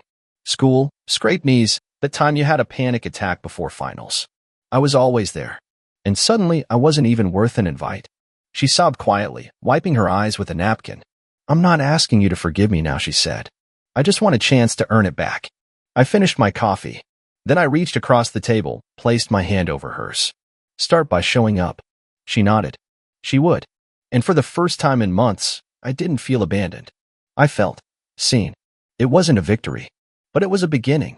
The weeks that followed were slow, uncertain, but oddly calm. Emma started coming by the house on Sundays, usually bringing pastries and stories about work, always a little awkward, like we were both learning to speak a language we used to be fluent in. But I appreciated the effort. I could tell she was trying. And I was too. We didn't talk about Chloe much. We didn't need to. Her absence hung in the air like the scent of smoke after a fire, faint, but impossible to forget. One afternoon, Emma and I were repainting the hallway. She picked a soft blue, said it reminded her of the beach house we used to rent when she was little. As we worked, she asked, "Do you ever miss her?" I didn't look at her. Just dipped the roller into the tray. I miss who I thought she was. That was the honest truth. Because Chloe, the real Chloe, had probably left years ago, long before Tyler ever showed up. And the woman who stayed in her place had become a master of wearing my memories like a mask. Emma nodded, like she understood more than I expected. "She always said you were cold, distant. But she was the one who stopped talking first." I paused, looking over at her. "You remember that?" She smiled, sad and tired. "I see it now." She rewrote everything to make herself the victim. I believed her because it was easier than facing how messed up things really were. We kept painting in silence for a while. Later that night, after she left, I found myself sitting at the kitchen table, scrolling through old photos on my phone. There we were, me, Chloe, and Emma at the Grand Canyon. Chloe kissing my cheek. Emma laughing with ice cream dripping down her hand. I deleted the photo, not out of hate, but because it wasn't real anymore. It was just a prop from a play I didn't know I was acting in. That night, my doorbell rang. It was Megan, Chloe's sister. I opened the door slowly. She looked nervous, clutching her purse like a shield. "Can I come in?" I thought about saying no, but I stepped aside. She sat on the couch, smoothing her dress. "I'm not here to take sides. I just thought you should know." I sat across from her, arms crossed. "Know what?" "Chloe's in the hospital. Panic attack," they said. "Collapsed in a parking lot." I stared at her, not a twitch in my face. "She's been unraveling," Megan continued. "Tyler's gone. Left her a few weeks ago. She got evicted from the motel. I think reality's finally caught up." I looked away, toward the window. The sky was pink, fading to gray. "I'm not asking you to go see her," Megan added. I thought you should hear it from someone who isn't her." I stood up, walked to the door. "Thanks for telling me." She hesitated, then nodded and left. That night, I lay awake in bed, staring at the ceiling. Not out of guilt, not even sadness, just reflection. Wondering how two people could start out holding hands under the stars and end up as strangers on opposite sides of a battlefield. The next morning, I got a call from an unknown number. I let it go to voicemail. It was Chloe. Her voice was hoarse, barely above a whisper. "Hey, I know I don't deserve it, but I just wanted to say I'm sorry. For everything. You didn't deserve any of it. I don't know who I am anymore. I hope someday you can find peace." She hung up. And you know what? I already had. It was a month after that voicemail when I found myself sitting at the lake we used to visit every fall. Chloe and I had carved our initials into one of the benches here, long gone now, probably sanded down or painted over. Good. It didn't mean anything anymore. The water was still, mirror-like, untouched by the chaos that had torn through my life. I sat there for a long time, breathing in the silence, letting it settle into my bones. Peace didn't come like a sudden sunrise. It came in pieces. Small moments. A slow shedding of everything she left behind. Emma was doing better. We were rebuilding something real, not the polished father-daughter image Chloe used to parade at parties, but something quieter, more honest. She still carried guilt in her eyes, but I didn't need her to carry that forever. I just needed her to be here now. Chloe never called again. Part of me wondered if she'd finally disappeared completely, moved, changed her name, maybe tried to reinvent herself in someone else's story. But I didn't look. I didn't ask. I didn't need to know. Because this, right here, was the end. Not dramatic. Not explosive. Just me, alone, whole, and not haunted anymore. What did I learn? That sometimes, the person you love the most is the one who will break you the deepest. That trust, once shattered, cuts sharper than betrayal. That silence can heal more than screaming ever will. And that walking away isn't weakness. It's self-respect finally waking up. So if you're reading this, or maybe living through something like it, listen to me. Don't wait for apologies that will never come. Don't cling to memories that lied to you. And don't mistake someone's chaos for your responsibility. You owe them nothing, but you owe yourself everything. I stood up from that bench, took one last look at the lake, and walked away, lighter than I had in years. Not because I was healed completely, but because I finally understood. I was never the broken one. I was just the one who stayed too long in a place that didn't deserve me. I stood by the front window, arms crossed, watching the SUV kick up dust as it disappeared down the road. My wife, Madison, her mother, her sister, and even her lazy brother-in-law, all packed into the car, heading off to Hawaii for 2 weeks of family bonding. I was left standing there, in our empty house, with Chloe, my wife's sister's teenage daughter, silent, pale, bedridden. At least, that's what they told me. Chloe was supposed to be mute, disabled, bedridden. "It's just for 2 weeks, babe," Madison had said, batting her fake lashes at me, her voice sugar-sweet. "You'll just need to feed her soup and change her blankets." Right. Like that sounded normal. The second their car disappeared down the street, Chloe did something that made the bottom of my world drop out. She stood up. Just like that, no hesitation, no struggle. She stood up, straight and tall, looking me dead in the eyes. Then, in a voice strong enough to make my skin crawl, she said, "They want my $20 million. Please help." I stumbled backward, slamming into the wall. What the hell? She grabbed my arm, desperate. They made it look like I was brain dead after the accident. But I'm not. I just pretended. If they get my inheritance, they're going to get rid of me. My mind raced. Madison, her family, all of them, lying to me, setting me up. I stared at Chloe, trying to process the shock pounding in my chest. But Chloe wasn't finished. You think Madison loves you, she said, voice trembling but sharp. She only married you because her ex got locked up. She's been meeting him while you're at work. The night she said she was at yoga class, she was with him. My fists clenched so tight my knuckles turned white. You're lying, I muttered. She looked at me with pure pity. They laugh about you. They call you the wallet. She and her mom, they plan everything. The house felt like it was spinning. I stumbled into the kitchen, grabbed the counter, trying to breathe. Every late night, every weird excuse, yoga classes, emergency shopping trips, her phone always glued to her hand. The expensive perfumes when she said she was just with the girls. My heart cracked open, raw and bleeding. And still, it wasn't over. Chloe followed me, pulling a battered tablet out of her backpack. She tapped it open and showed me a folder. Videos. Messages. Madison, half naked, giggling on FaceTime with some smug, tattooed guy I didn't recognize. I miss how you make me feel, she whispered into the camera. Not like my boring-ass husband who thinks cuddling is enough. I wanted to smash the tablet against the wall. I wanted to smash everything. Instead, I stared. Frozen. Humiliated. Betrayed. I can help you, Chloe said, her voice urgent. But you have to help me first. They can't know I can talk. Or I'm dead. I rubbed my hands over my face. 2 weeks. I had 2 weeks until Madison and her demon family returned. 2 weeks to figure out what the hell to do. And somewhere, deep in my gut, another truth bloomed. Cold, heavy, inevitable. I was married to a monster. And somehow, I was going to make her pay. I didn't sleep that night. I sat on the edge of the bed Madison and I used to share, staring at the blank wall. The silence in the house felt alive, pulsing. Every time I closed my eyes, I saw her face, laughing, lying, pretending to love me while she sneaked around with some lowlife behind my back. Chloe stayed in the guest room, door locked, pretending to be the silent, helpless girl everyone thought she was. She warned me, if they found out she could talk, it would all be over. I believed her. After what I saw, I couldn't afford not to. The next morning, I went through Madison's things. Her closet was filled with brand new clothes I'd never seen before, tight dresses, barely their tops, stilettos with red bottoms. Things she'd never worn around me. Things she swore she hated. I found 2 phones tucked inside a shoebox under her side of the bed. One of them was password protected, but the other was wide open. Messages flooded the screen. Madison and Ty. Last night was insane.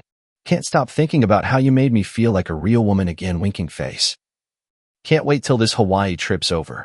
Want to pick up where we left off. Pictures too. Her in the backseat of a car, dress hiked up, his hand all over her. Her in some trashy motel room, posing in lingerie, biting her lip. None of it was for me. None of it was even meant to be hidden well. She didn't even bother erasing it. I felt a scream crawl up my throat and swallowed it down with bile. By afternoon, I couldn't sit still. I needed air. I needed to get away before I broke something I couldn't fix. I left Chloe with strict instructions to stay hidden if anyone came by. She nodded, terrified, and I knew she understood the stakes. Driving aimlessly, I ended up at the beach Madison always said she hated. Too sandy, too windy, too many gross old people. She'd whined every time I suggested we spend a weekend there. But as I pulled into the parking lot, I saw something that made my blood freeze in my veins. There, on the picnic tables by the dunes, sat Madison's sister, Heather, sipping margaritas with 2 guys I didn't recognize, laughing like she didn't have a care in the world. Definitely not looking like someone mourning her disabled daughter. I watched from the car, gripping the steering wheel so hard it creaked. Heather tossed her hair, climbed into the lap of the taller guy, and kissed him hard, like she hadn't just dumped her silent, bedridden child on me yesterday. The pieces started clicking together. It wasn't just Madison who was lying. It was all of them. Every last one. They needed Chloe out of the way. They needed someone they could blame if something accidental happened while they were partying in Hawaii. Some idiot husband who wouldn't ask questions. Someone disposable. Me. I drove home like a man possessed. My heart jackhammered in my chest. My vision tunneled. I barely remembered the ride, only that when I walked back through the door, Chloe was sitting at the kitchen table, waiting for me. They're going to try to kill me, she said flatly. Before my 18th birthday. That's when the trust fund releases. I dropped into a chair across from her, head in my hands. We're getting out of here, I said. Tonight. She nodded, already clutching a small backpack. Smart girl. Smarter than I'd given her credit for. We packed only essentials. Cash from the emergency jar. Copies of her medical records forged, according to her. Her ID. A burner phone she'd hidden. By nightfall, we were gone. I didn't leave a note. I didn't answer my phone when Madison called, her perfect face popping up on the screen. Her text frantic. Baby, please answer. Chloe needs her meds. Baby, where are you? Call me now, it's an emergency. Emergency my ass. I tossed the phone out the window as we crossed the state line. But somewhere inside, a darker thought was already forming a plan. Because when Madison came back from her little Hawaiian getaway, expecting to walk into the same old life, the same old lies, she was going to find out I wasn't the fool she thought I was anymore. And for once, she was going to be the one left standing alone. I didn't sleep much that night either. Chloe passed out in the motel bed the second we locked the door behind us, but I sat in the battered armchair, staring at the peeling wallpaper, feeling the rage boil under my skin. Every time I closed my eyes, I saw Madison's smug little smile. Heard her fake laugh. Thought about her wrapping herself around some guy while I sat home like a damn idiot, making her life easy. I knew she would be back in a few days. I also knew she'd come back with a plan. People like her, liars, manipulators, they don't lose easy. She'd expect me to still be her little puppet, still be playing dumb. I was done playing dumb. At sunrise, I drove to a Walmart 2 towns over. Paid cash for a cheap prepaid phone. No ID, no name. Set it up in the parking lot. First text I sent was to Madison. We need to talk. Urgent. Call me. It took less than 5 minutes for the phone to start ringing. I didn't answer. I let her stew. Let her panic. Let her feel even a fraction of the powerlessness she had buried me under. For the next 2 days, I ghosted her completely. No calls. No texts. No explanations. Only once, in the middle of the night, did I let her leave a voicemail, just to hear the desperation in her voice.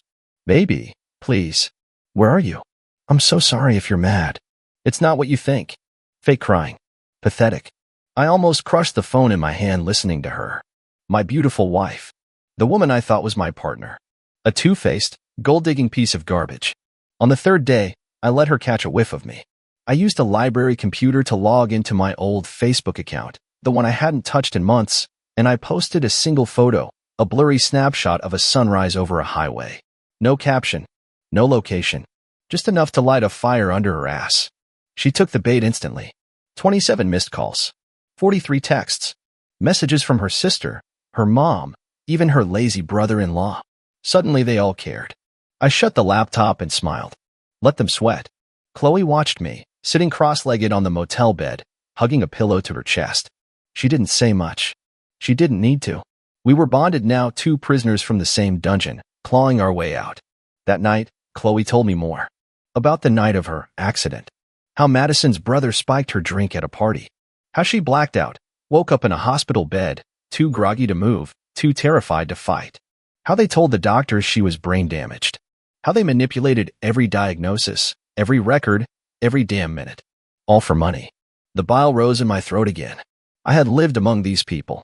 Hugged them. Let them into my home. Into my life. Into my heart. I wanted to burn the world down. By the 5th day, Madison's mask finally cracked. A new message buzzed across the burner phone just after midnight. You're dead when I find you. No more sweet talk. No more pretending. Good. I wanted her angry. I wanted her desperate. I wanted her to show her real face. The next morning, Chloe and I drove to a lawyer's office 2 towns over, a sharp, ruthless guy named Derek, recommended by one of the few real friends I had left. Derek didn't ask many questions. He listened, took notes, and then leaned back in his chair with a smirk. You know, he said, tapping his pen against the folder, with the right moves, not only can we expose them, you could walk away with everything. I hadn't even been thinking that far. I just wanted out. I wanted to be free. But when Derek said it, something dark inside me shifted. Maybe it wasn't enough just to survive. Maybe I needed to win. Maybe Madison needed to lose. Everything she cared about, everything she thought she could steal, everything she thought she could control. And for the first time in weeks, I didn't feel scared. I felt alive. 2 days later, we were back in town. Not at the house, no. That place made my skin crawl now. It wasn't a home anymore. It was a crime scene, a graveyard full of dead promises. We stayed hidden, tucked into an old extended-stay motel off the highway, the kind with flickering signs and cigarette burns in the carpets. But it gave us what we needed, a base. A place to watch from the shadows. Because I wasn't going to hide forever. It was time for Madison to feel hunted. I sat in the parking lot across from our street, windows down, baseball cap pulled low over my face. Chloe was with Derek, finalizing paperwork to freeze the trust fund. I told her to stay gone until I called. No risks. No mistakes. From my seat, I could see Madison's white Mercedes parked sloppily in the driveway. She was home. And she wasn't alone. A black Camaro, tinted windows, low to the ground, throbbed in front of the house. I didn't have to guess twice. Ty, the dirtbag from the motel videos. I watched Madison stumble out of the passenger's side, laughing too loudly, hair a mess, dress clinging to her body like she'd just finished another yoga session. She kissed him, hard, desperate, almost ugly, before dragging him by the hand toward the front door. My fists gripped the steering wheel so tight it groaned. That was my house. My life. My money. She didn't even wait for the ink on her betrayal to dry. She thought I was out of the picture. She thought she won. And right then, I knew exactly how I was going to break her. I waited until the Camaro peeled off, music blaring. Madison stumbled back inside alone. 5 minutes later, I called her burner phone. She picked up on the second ring. "Baby," she gasped. "Oh my God, where are you? I've been so scared. There's crazy people calling the house. I think Chloe's psycho friends." "Shut up," I said calmly. She froze. I could hear it, the sharp inhale, the instant fear. "You think I'm stupid?" I asked, voice low. "You think I don't know what you've been doing while I was breaking my back for you?" "Baby." No, she blurted. "It's not what you think. I swear. It's complicated. You don't understand. He's just a friend. I was lonely. You were so distant. I made a mistake, but I love you." I laughed. Not because it was funny. Because it was so pathetic it hurt. "You love me? Was it love when you let him rip your dress off in some **TTY motel? Was it love when you said you wished I'd just disappear?" Silence. Then, the real Madison came out. Like a snake shedding its skin. "You're weak," she hissed. "You always have been. You were just supposed to be a stepping stone. A wallet. Jesus, I couldn't even fake wanting you half the time." It hit like a brick to the chest. But under the pain, under the white-hot rage, there was something colder now. Something steadier. "Good," I said. "Because you're going to need all that anger where you're going." "What does that mean?" she snapped. I hung up without answering. 30 minutes later, Derek filed an emergency court motion. Fraud. Elder abuse. Financial manipulation. Attempted medical kidnapping. Every charge we could stick to Madison and her family, we did. I had the videos. I had Chloe's testimony. I had enough evidence to bury them. And I wasn't stopping there. Madison didn't know it yet, but I had already moved every penny from our joint accounts. Shut down the credit cards. Seized the house in my name. Thanks to a little-known clause in our prenup she was too arrogant to read. By morning, Madison was going to wake up broke, homeless, and under investigation. And me? I was finally going to breathe again. Madison didn't go down quiet.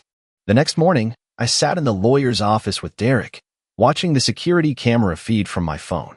She stormed into the house like a hurricane, slamming doors, screaming into her phone, pacing like a cornered animal. She must have checked the bank accounts first. The look on her face, pure panic, pure rage, was the sweetest thing I'd ever seen. Her mother, Brenda, showed up an hour later, heels clacking furiously on the driveway. They screamed at each other on the porch, pointing, shoving, wild hands flying everywhere. I turned to Derek. "Think they're figuring it out?" He smirked. "Give it another hour." By noon, the sheriff's car rolled up the street. Madison ran outside like a woman on fire, shrieking something about robbery, fraud, kidnapping. She tried to play the victim, crying, collapsing dramatically into the officer's arms. The officer calmly handed her a court summons. Brenda nearly fainted. Madison threw a full-body tantrum like a spoiled teenager. I leaned back in my chair and exhaled slowly. Justice tasted better than I thought. But it wasn't over yet. Not even close. That afternoon, Madison showed up at Derek's office, demanding to see me. Security turned her away, but not before I got to watch her meltdown from the window upstairs. She pounded on the glass, shrieking curses. Every dirty word she could think of. Every lie, every sob, every insult she could hurl. "You're nothing without me," she screamed. "You're a joke. You'll come crawling back. You always do." I stood there behind the curtain, silent, calm. I wasn't coming back. Not this time.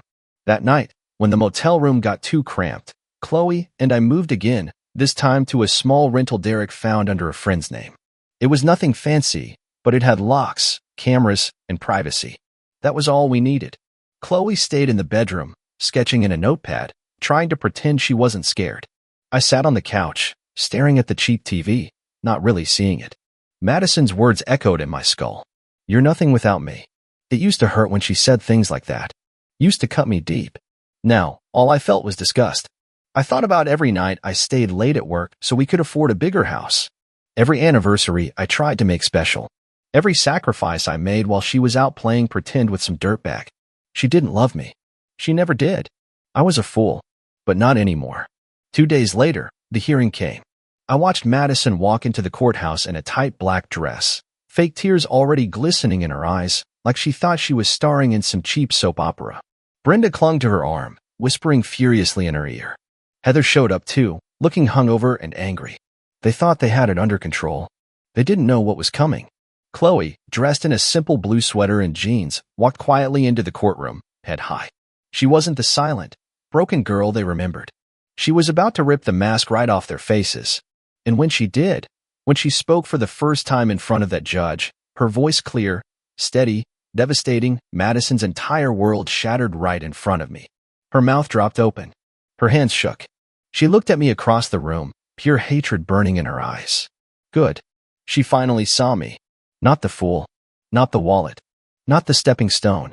She saw the man who was going to destroy her. And it was only just beginning. Madison tried to recover fast. She flipped the fake tears back on like a switch, standing up, screaming about how Chloe must be coached, and how this is a setup, throwing wild accusations in every direction like a drowning rat. The judge wasn't buying it. Not for a second. Derek laid everything out like a surgeon cutting flesh, the financial records, the hidden medical files, the forged doctor's notes, the real videos of Madison laughing with Ty about how easy it would be to get rid of Chloe. About how they would celebrate once the money hit. The courtroom was dead silent except for Madison shrieking. The judge ordered a full investigation into her and her family, effective immediately. Bank accounts frozen. Trust fund locked. Assets seized for review. I didn't even have to smile. It was already written all over my face. Madison lunged at me when the session ended, had to be dragged out by 2 deputies while she screamed threats at the top of her lungs. "You think this is over, you pathetic little man," she shrieked. "You think you're safe. You're nothing without me." I didn't answer. I just watched them stuff her into the back of a cruiser. For the first time in years, I realized something. I wasn't nothing. I was finally free. But that freedom didn't last long. The next night, around 2 in the morning, the door to the rental house rattled. I sat bolt upright on the couch, heart slamming against my ribs. The cameras outside had caught movement. Figures, 2 of them, creeping toward the back door. I grabbed the bat I kept tucked behind the couch and signaled Chloe to stay silent, stay hidden. Footsteps scraped outside the window. A whisper, female. Madison. She wasn't done yet. I saw her shadow slip past the glass, her voice low and urgent. "Just get inside, Ty. We'll take care of this." The bastard Ty was with her, probably high, stupid enough to do whatever she said. They thought I'd roll over. They thought I'd panic. Wrong. I let them fiddle with the back door, trying to force the lock. Then, just as Ty's head appeared through the cracked window, I slammed the bat down. Bone cracked.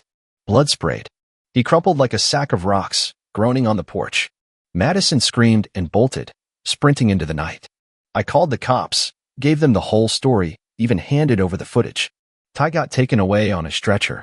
Madison got a warrant issued for breaking and entering and conspiracy. And me? I slept better that night than I had in years. The next few days were a blur of police reports, lawyer meetings, and pure, cold satisfaction. Madison tried everything. Fake tearful videos on social media. Pathetic sob stories about how I abandoned her, how I stole everything from her, how she was just a misunderstood woman trying to protect her family. It didn't work. Nobody bought it. Her friends? Gone. Her reputation? Destroyed. Her family? Scattered, scrambling to save their own skins. And Chloe? Chloe got her voice back for good. She wasn't just surviving anymore. She was living. One night, after we packed the last box into the truck, Chloe's new place, her new start, she hugged me hard around the waist. "You saved me," she whispered. I squeezed her back, feeling more human than I had in years. "You saved yourself," I said. And I meant it. I watched her drive away, her face bright, her future open, and for the first time in forever, I didn't feel like I was losing anything. I felt like I finally got something back. My soul, my dignity, my damn life. I thought it was over. I thought Madison would finally crawl away, lick her wounds somewhere dark, and leave me in peace. I should have known better. A week later, I got a call from Derek while I was fixing the leak under my new kitchen sink. "You're going to want to sit down for this," he said. I wiped my hands on a towel, already feeling the familiar tightness in my chest. "Madison's pregnant," he said. The world tilted sideways. "No," I muttered. "No way." "She filed papers," Derek said. "Claims it's yours. Claims you abandoned your pregnant wife and that you're trying to financially cripple her so she'll lose the baby." My hands curled into fists. I wanted to punch straight through the drywall. "She's trying to trap you," Derek said calmly. "Probably hoping you'll settle out of court to shut her up." I leaned back against the counter, the cold rage bleeding out of me slower this time. Different. Heavier. "I want to test," I said. "Already in motion," Derek promised. "Don't worry." But deep down, I knew. I knew that child wasn't mine. She hadn't touched me in months before she left for Hawaii. I could barely get her to even sit next to me without acting like I smelled bad. The kid was Ty's. Or someone else's. Probably whoever was dumb enough to believe the same lies I once did. Still, the court demanded appearances. So a week later, I stood in a sterile white clinic while Madison waddled in, fake bump shoved out proudly, smirking like the devil himself. "You're gonna pay, sweetie," she whispered as she walked past me. One way or another. I didn't answer. I just stared through her like she didn't exist. The DNA test took less than 10 minutes. The waiting for the results? That was the real torture. 3 days of pure, raw nerves. 3 days imagining the headlines she was already writing in her snake brain. And then, the call. Not mine. 0% match. I sat there in my truck after getting the news, hand shaking, heart pounding. Not mine. Freedom. It tasted like steel and smoke and tears. That night, I celebrated the only way I knew how, alone, at the old bar by the highway where nobody knew my name. Nobody cared about Madison's drama, and nobody expected anything from me except maybe a nod or a tip. I raised a glass to the empty air. "To surviving monsters," I muttered. The bartender gave me a look, but didn't ask. Smart man. When I finally stumbled back to the house just past midnight, there was an envelope taped to my door. No stamp. No name. Just one word scrawled across it. Coward. Inside, a blurry photo of Madison, makeup streaked down her face, middle finger raised at the camera. It should have scared me. It didn't. It made me laugh. The shrill, broken, ugly laugh of a woman who thought she was untouchable, finding out that she wasn't even worth chasing anymore. Let her scream. Let her threaten. Let her rot. I was done bleeding for people who only wanted to sharpen their knives on me. The next day, I booked a flight. A new city. A new start. Somewhere with no memories, no traps, no Madison. When I boarded that plane with nothing but a duffel bag and a heartbeat, it didn't feel like running away. It felt like resurrection. The city I chose was nothing special. It didn't have the sparkling beaches Madison loved, or the fancy brunch spots she used to drag me to just to show off her new handbags. It was small, a little rough around the edges. Real. People minded their business. Nobody cared who you used to be, only who you showed up as today. Perfect. I got a cheap apartment above a diner. Picked up work with a construction crew that didn't ask questions. Spent my nights walking empty streets with a black coffee in one hand and my life packed into the other. For the first time in as long as I could remember, I wasn't living in somebody else's story. I wasn't a prop in Madison's soap opera. I was a man again. I didn't block Madison's number. Didn't need to. The call slowed, then stopped. The rage text dried up too, replaced by silence. Maybe she finally found someone else to bleed dry. Maybe the weight of her own lies crushed her. Maybe she realized there was nothing left of me to feed on. Didn't matter. She was the ghost now. I ran into a girl one night at the diner. Nothing serious. Just someone with kind eyes and no sharp edges. We talked about stupid stuff. Bad movies. Broken coffee machines. Life.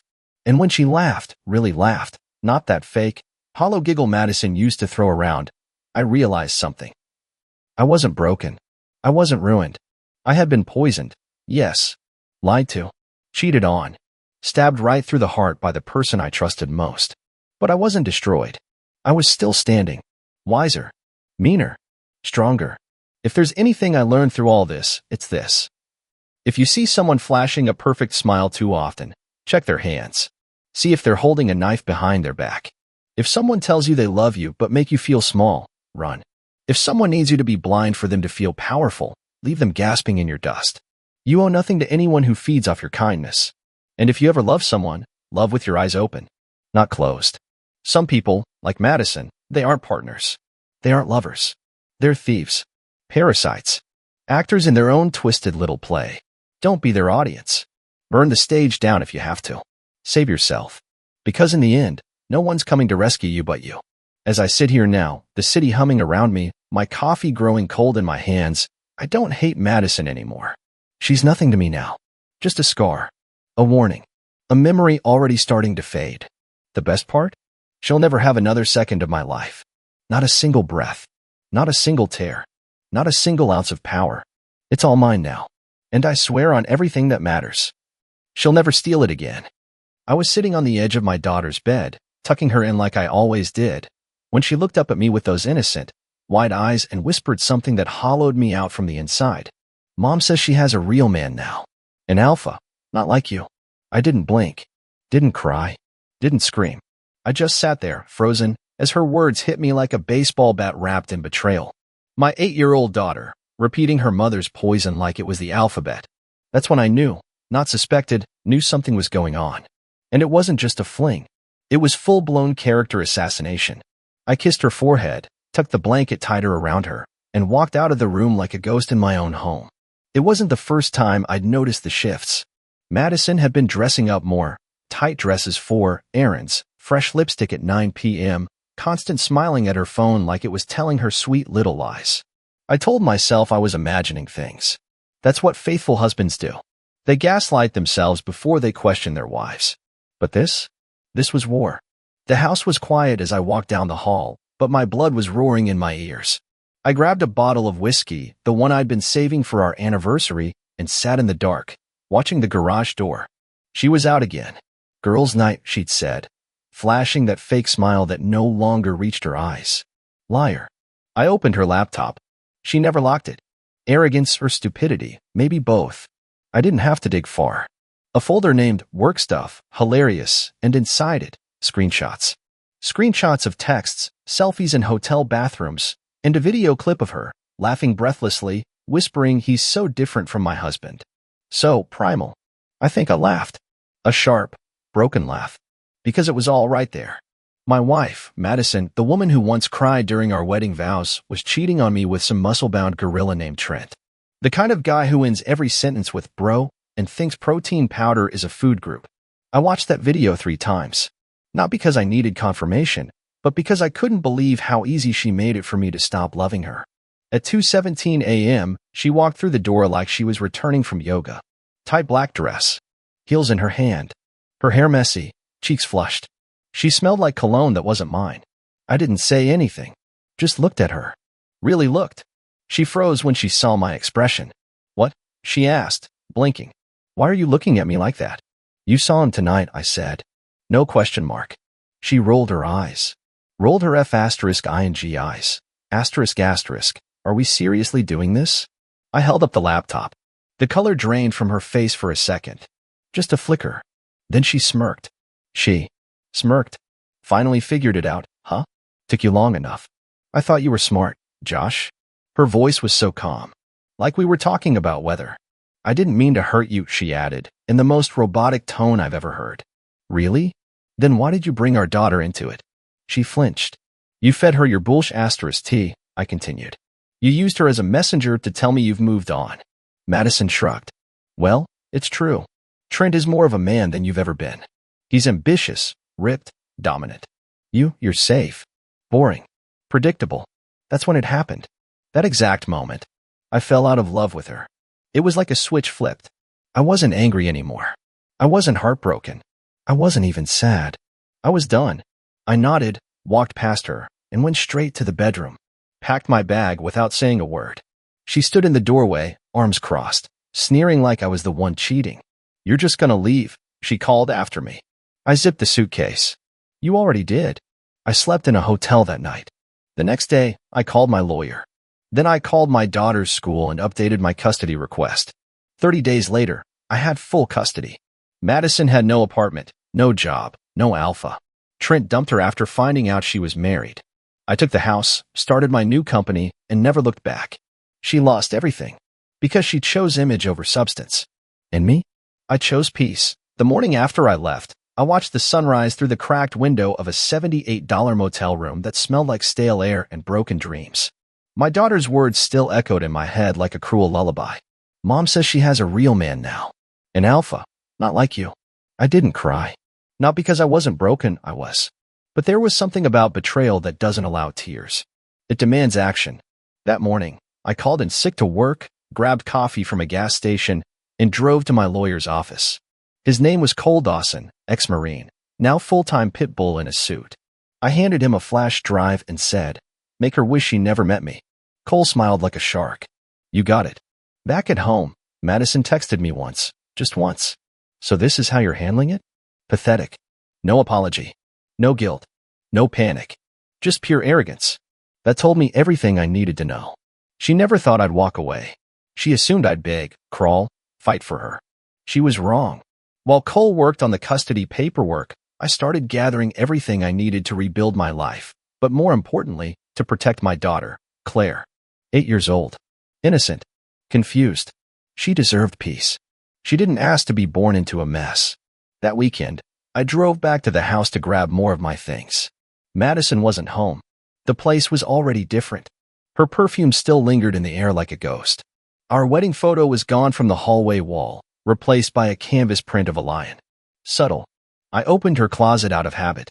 Half of her clothes were missing. And on the floor, a pair of men's boots.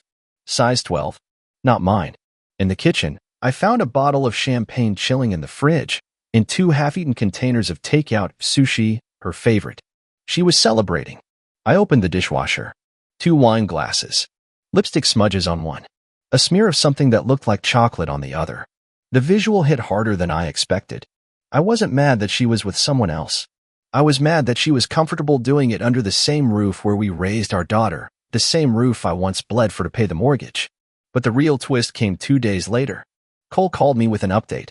"You're not going to believe this, Josh. Her boyfriend? Trent Jacobs? The guy you saw in those messages. Yeah, he's married. With 2 kids. And his wife just filed for separation after finding the same videos on his burner phone." My mouth went dry. Wait, how did she get the videos? Apparently, he was dumb enough to back them up to his iCloud. Wife had full access. She's coming after him hard. And she wants to talk to you. I didn't know whether to laugh or vomit. Madison had bragged about landing an alpha, but all she really got was a midlife crisis wrapped in protein powder and lies. They both deserved each other. I met Trent's wife, Julia, at a coffee shop 3 days later. She looked tired, like someone who hadn't slept in weeks, but her voice was strong. "He told me I was crazy," she said. "Said I was insecure. Gaslit me for months. I knew there was someone else, but I didn't know it was a married woman. Your wife." I nodded. She played the same game with me. "You're not crazy." We exchanged info. She handed me printed copies of texts, photos, even hotel receipts. I gave her what I had too. There was a silent agreement between us, not to ruin them, but to protect ourselves and our kids. To finish it. As I walked back to my car, something inside me shifted. The pain was still there, yeah, but it was transforming. No longer a wound, now a scar in progress. And scars, I've learned, mean survival. I texted Claire.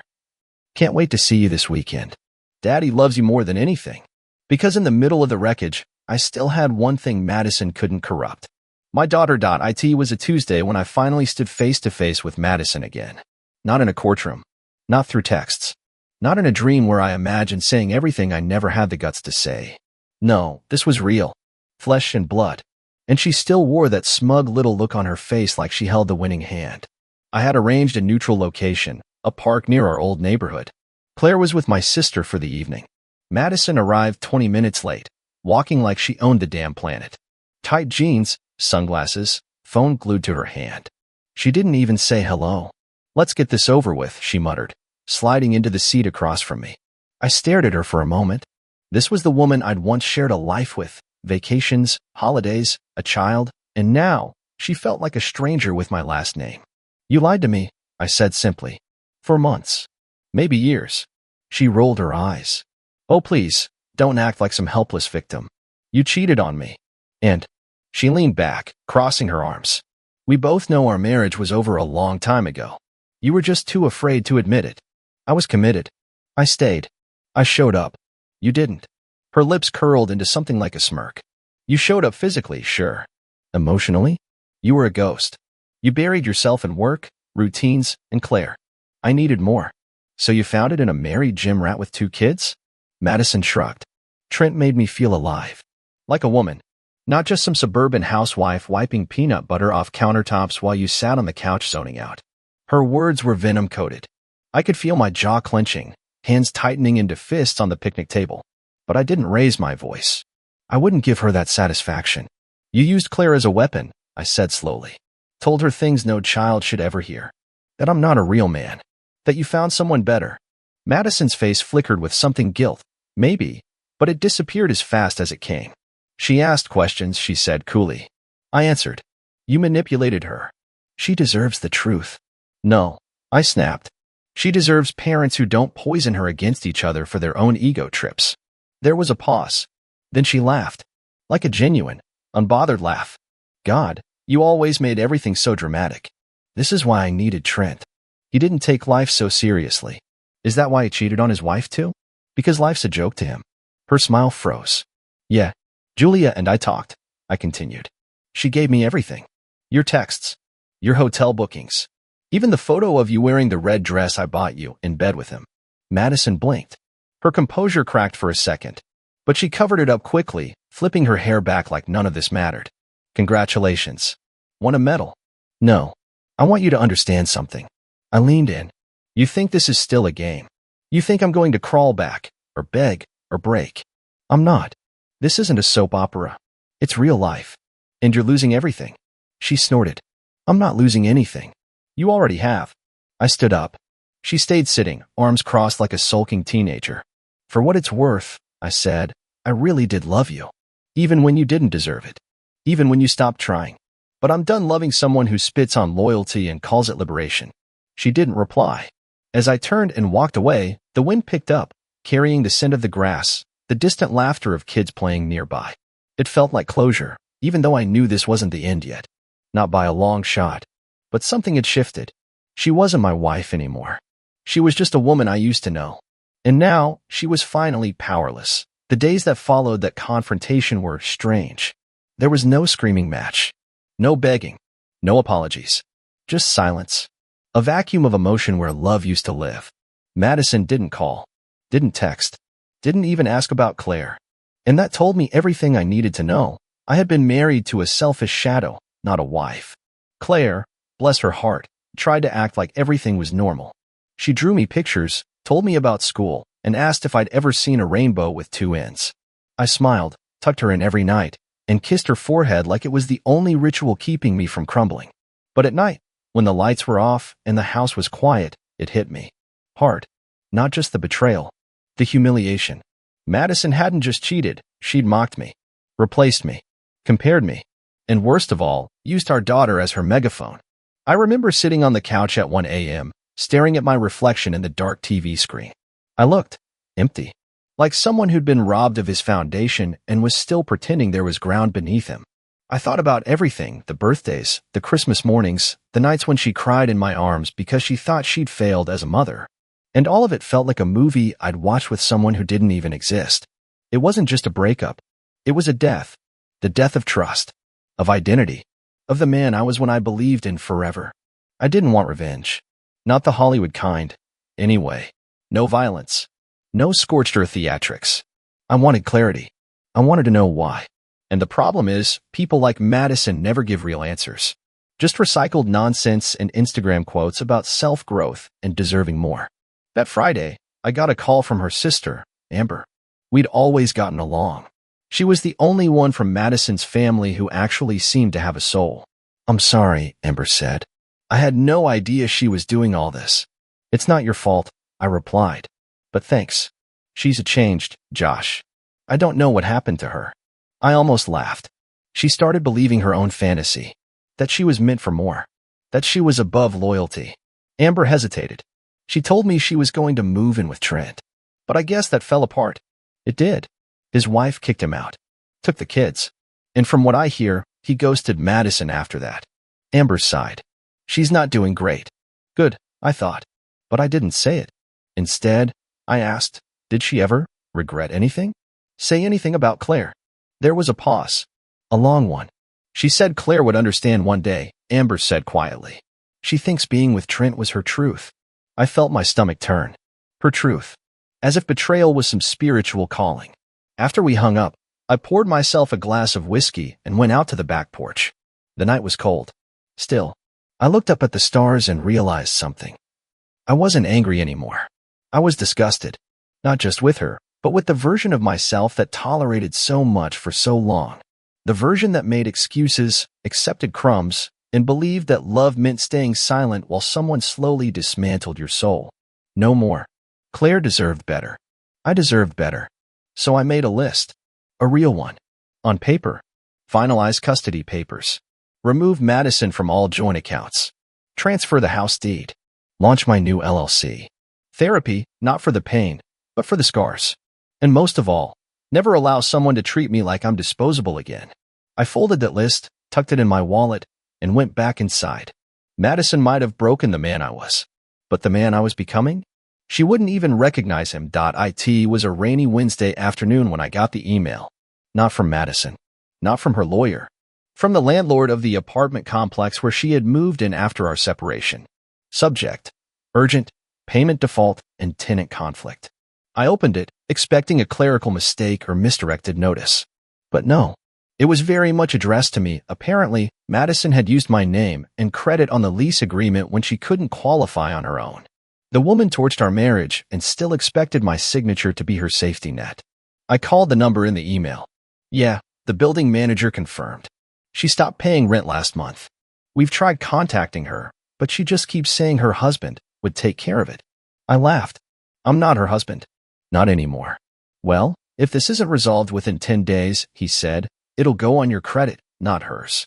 My hand tightened around the phone. Send me the lease. I'll forward it to my attorney. She forged my name. And just like that, Madison added fraud to her resume. But things didn't stop there. That weekend, I got a message from one of her old friends, Jessica. We hadn't spoken in years, but she'd always been decent. Straight shooter. She sent one sentence and a photo. She's at it again. This time with a guy named Brian. Married. Father of 3. The photo showed Madison sitting in the passenger seat of a black Escalade, legs crossed, sunglasses on, laughing like nothing could touch her. Brian's hand was on her thigh, his wedding ring clearly visible. She didn't learn. She didn't care. It wasn't about love. It never was. It was about power, control. The high of knowing someone else's life could orbit around her, even temporarily. I should have felt rage. But I didn't. I felt something worse. Pity. Madison wasn't living. She was spiraling with a fresh coat of lipstick.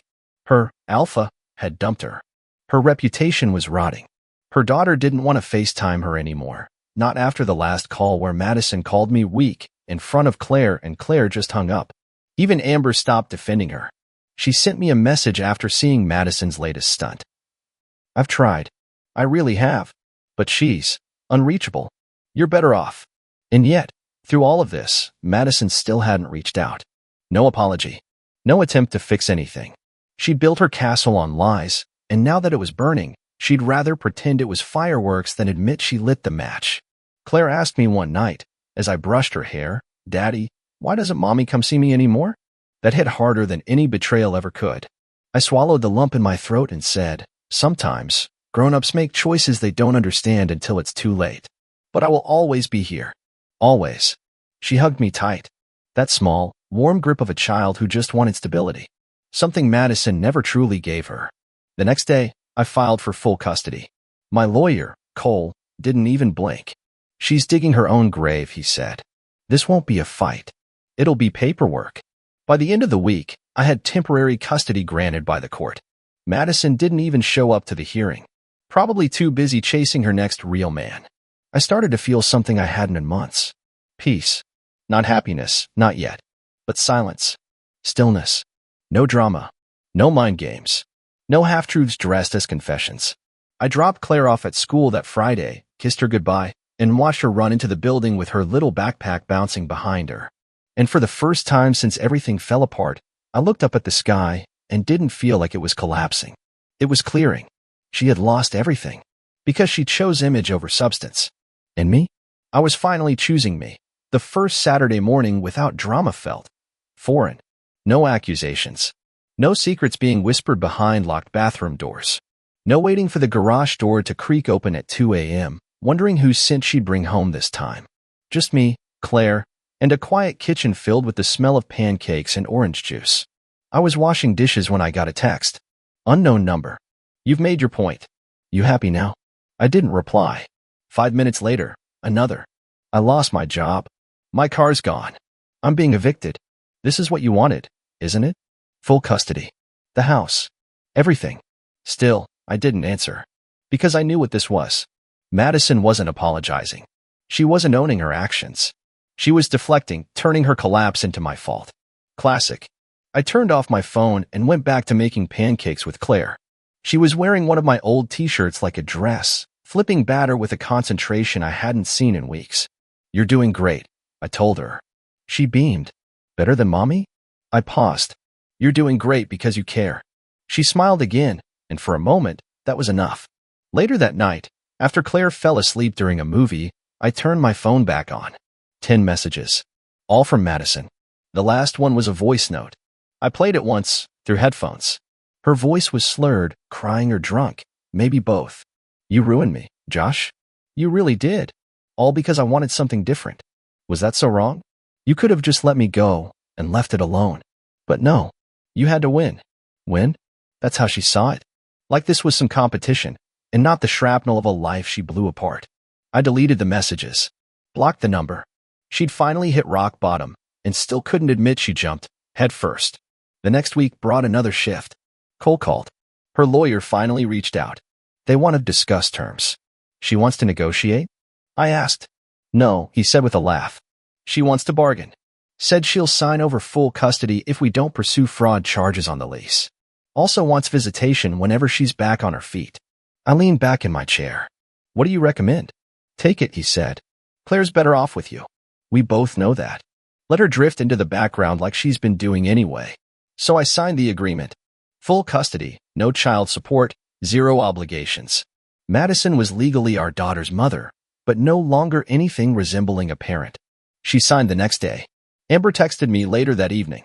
She's couch hopping. Can't hold a job. Spends more time crying than anything else. I don't know who she is anymore. I did. She was the mask she wore. Once it slipped, there was nothing underneath but performance and panic. The house, once filled with tension and footsteps at odd hours, became something else entirely. Home. I replaced her paintings with Claire's drawings. Donated the throw pillows she insisted on that no one ever used. Deleted her playlist from the Bluetooth speaker. Put my name on the deed, officially. There was a calm that came not from forgetting the past, but from reclaiming my space. Reclaiming me. I started running again. Not from something, but toward something. Not from the pain, but through it. And every mile reminded me, this isn't survival anymore. This is rebirth. The woman who once called me weak, boring, replaceable, she was now a ghost I didn't fear anymore. Because I'd stopped chasing closure and started chasing peace. Peace changes a man. Not overnight. Not like a movie montage where the guy shaves his beard, hits the gym, and suddenly becomes whole again. No. Real peace comes in fragments, quiet mornings, steady routines, little wins that rebuild a broken soul like bricks after a storm. I wasn't the same Josh who sat in that motel months ago, heart cracked in silence. I was lighter, sharper, and for the first time in years, I felt like I wasn't pretending to be okay. I was. Claire noticed it too. She smiled more, laughed longer, stopped asking when her mom was coming back. Instead, she asked if we could adopt a dog. We did. A goofy little golden retriever named Moose who chewed everything and loved unconditionally. Madison would have hated him too loud, too messy, too needy. Claire adored him. One night, While we were all curled up watching a movie, Claire turned to me out of nowhere. Daddy? Yeah, baby. Do you think Mommy ever really loved us? I paused, heart clenching. She loved us the way she knew how, I said slowly. But sometimes people confuse love with attention, or excitement, or needing to be seen. Claire thought about that for a second. But you love me the real way, right? I kissed the top of her head. With everything I've got. She didn't ask about her mother again. Meanwhile, I focused on the business I'd launched during the storm. What started as a consulting hustle on LinkedIn had grown into a full-fledged operation, 5 employees, dozens of clients, and enough income to never look back. I named it Substance Consulting. Felt fitting. One afternoon, while reviewing invoices in the office, I got an email. From Madison. Subject line, no drama, just one thing. I almost deleted it on instinct. But curiosity cracked me. She'd written, "You don't have to respond. I just needed to say this." I thought I was chasing freedom, but all I really did was run from responsibility. You were boring because you were stable. Predictable because you were dependable. I called you weak because I felt small. I don't expect forgiveness. But I wanted you to know, you were the strong one all along. I stared at the screen. No apology. No request. Just honesty. Late. Pointless. But real. I didn't reply. Not because I hated her. Because I'd already buried the version of me that needed anything from her. She had picked image. I had become substance. That weekend, Claire and I went on a small trip to the mountains. No Wi-Fi. No distractions. Just firewood, fresh air, and a little girl who'd survived more than most adults ever will and still woke up smiling. One evening, as we watched the sunset dip below the horizon, she reached for my hand and said, "I hope I grow up to be like you." And for the first time since all this began, I felt tears in my eyes, not from pain, but from pride. Because that's the thing Madison never understood. Being an alpha isn't about muscles or ego or control. It's about showing up when it's hard, loving when it's inconvenient, being real when others fake it. She lost everything chasing a mirage. I gained everything by standing still. And now? Now I was unshakable. I never planned to write any of this down. But I found myself staring at an empty Word doc one evening after Claire went to bed, the house quiet except for Moose snoring at my feet. There was no real purpose, no audience, just me and the urge to finally close the chapter with something permanent. Because closure isn't a phone call. It's not an apology. It's not even justice. It's peace. And peace is a decision. It's the moment you stop hoping they'll change and start changing yourself instead. I didn't respond to Madison's last email. Never wrote her back. Never asked for explanations. I didn't need them. I had already lived the answers. I'd seen what love wasn't, and from that, I finally understood what love should be. It's the quiet coffee in the morning. It's the hand on your shoulder during bad news. It's pancakes with your daughter. It's showing up, day after day, even when no one's watching. She called that boring. But boring is just what the selfish call stability when they're addicted to chaos. I learned that when someone shows you they're willing to burn everything down for attention, you don't offer them water. You hand them the match and walk away. Madison? She kept spiraling. Amber told me she'd tried getting back with Trent. He ghosted her. Then there was Brian, the married guy with 3 kids. That ended in court drama. She bounced from couch to couch, burning every bridge like she'd never need to cross one again. And maybe that's her fate, to keep chasing adrenaline until it spits her out in the dark again. Me? I kept building. Claire started therapy, not because she was broken, but because she deserved tools. She talked about her mom less and less, and more about dogs and stars and her new dream of becoming a vet. She was healing. So was I. I dated a little. Nothing serious. Just coffee dates, a few dinners. But the difference was staggering. I no longer felt the need to impress someone into loving me. I wasn't performing anymore. I was just me. And that was enough. One Sunday, Claire and I were walking through a park when she stopped and pointed to a couple holding hands near the fountain. "Do you think you'll ever love someone like that again?" she asked. I looked at her, all freckles and wild ponytail and curiosity, and I smiled. "Maybe," I said, "but only if she loves you too." She grinned. "Deal." Sometimes, I still get flashbacks. Not the good ones. The lies.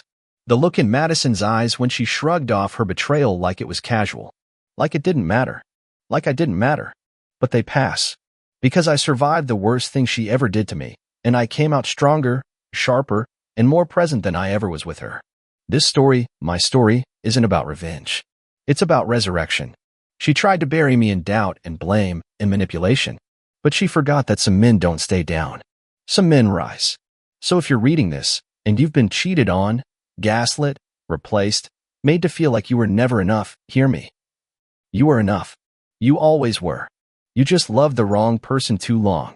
Now it's your turn. To pack your bags. To find your peace. To disappear from the wreckage and rebuild from the ashes. Because 30 days after I left, she had no lover, no apartment, no status, but I had peace, a new company, and full custody. She lost everything because she chose image over substance. And I chose me.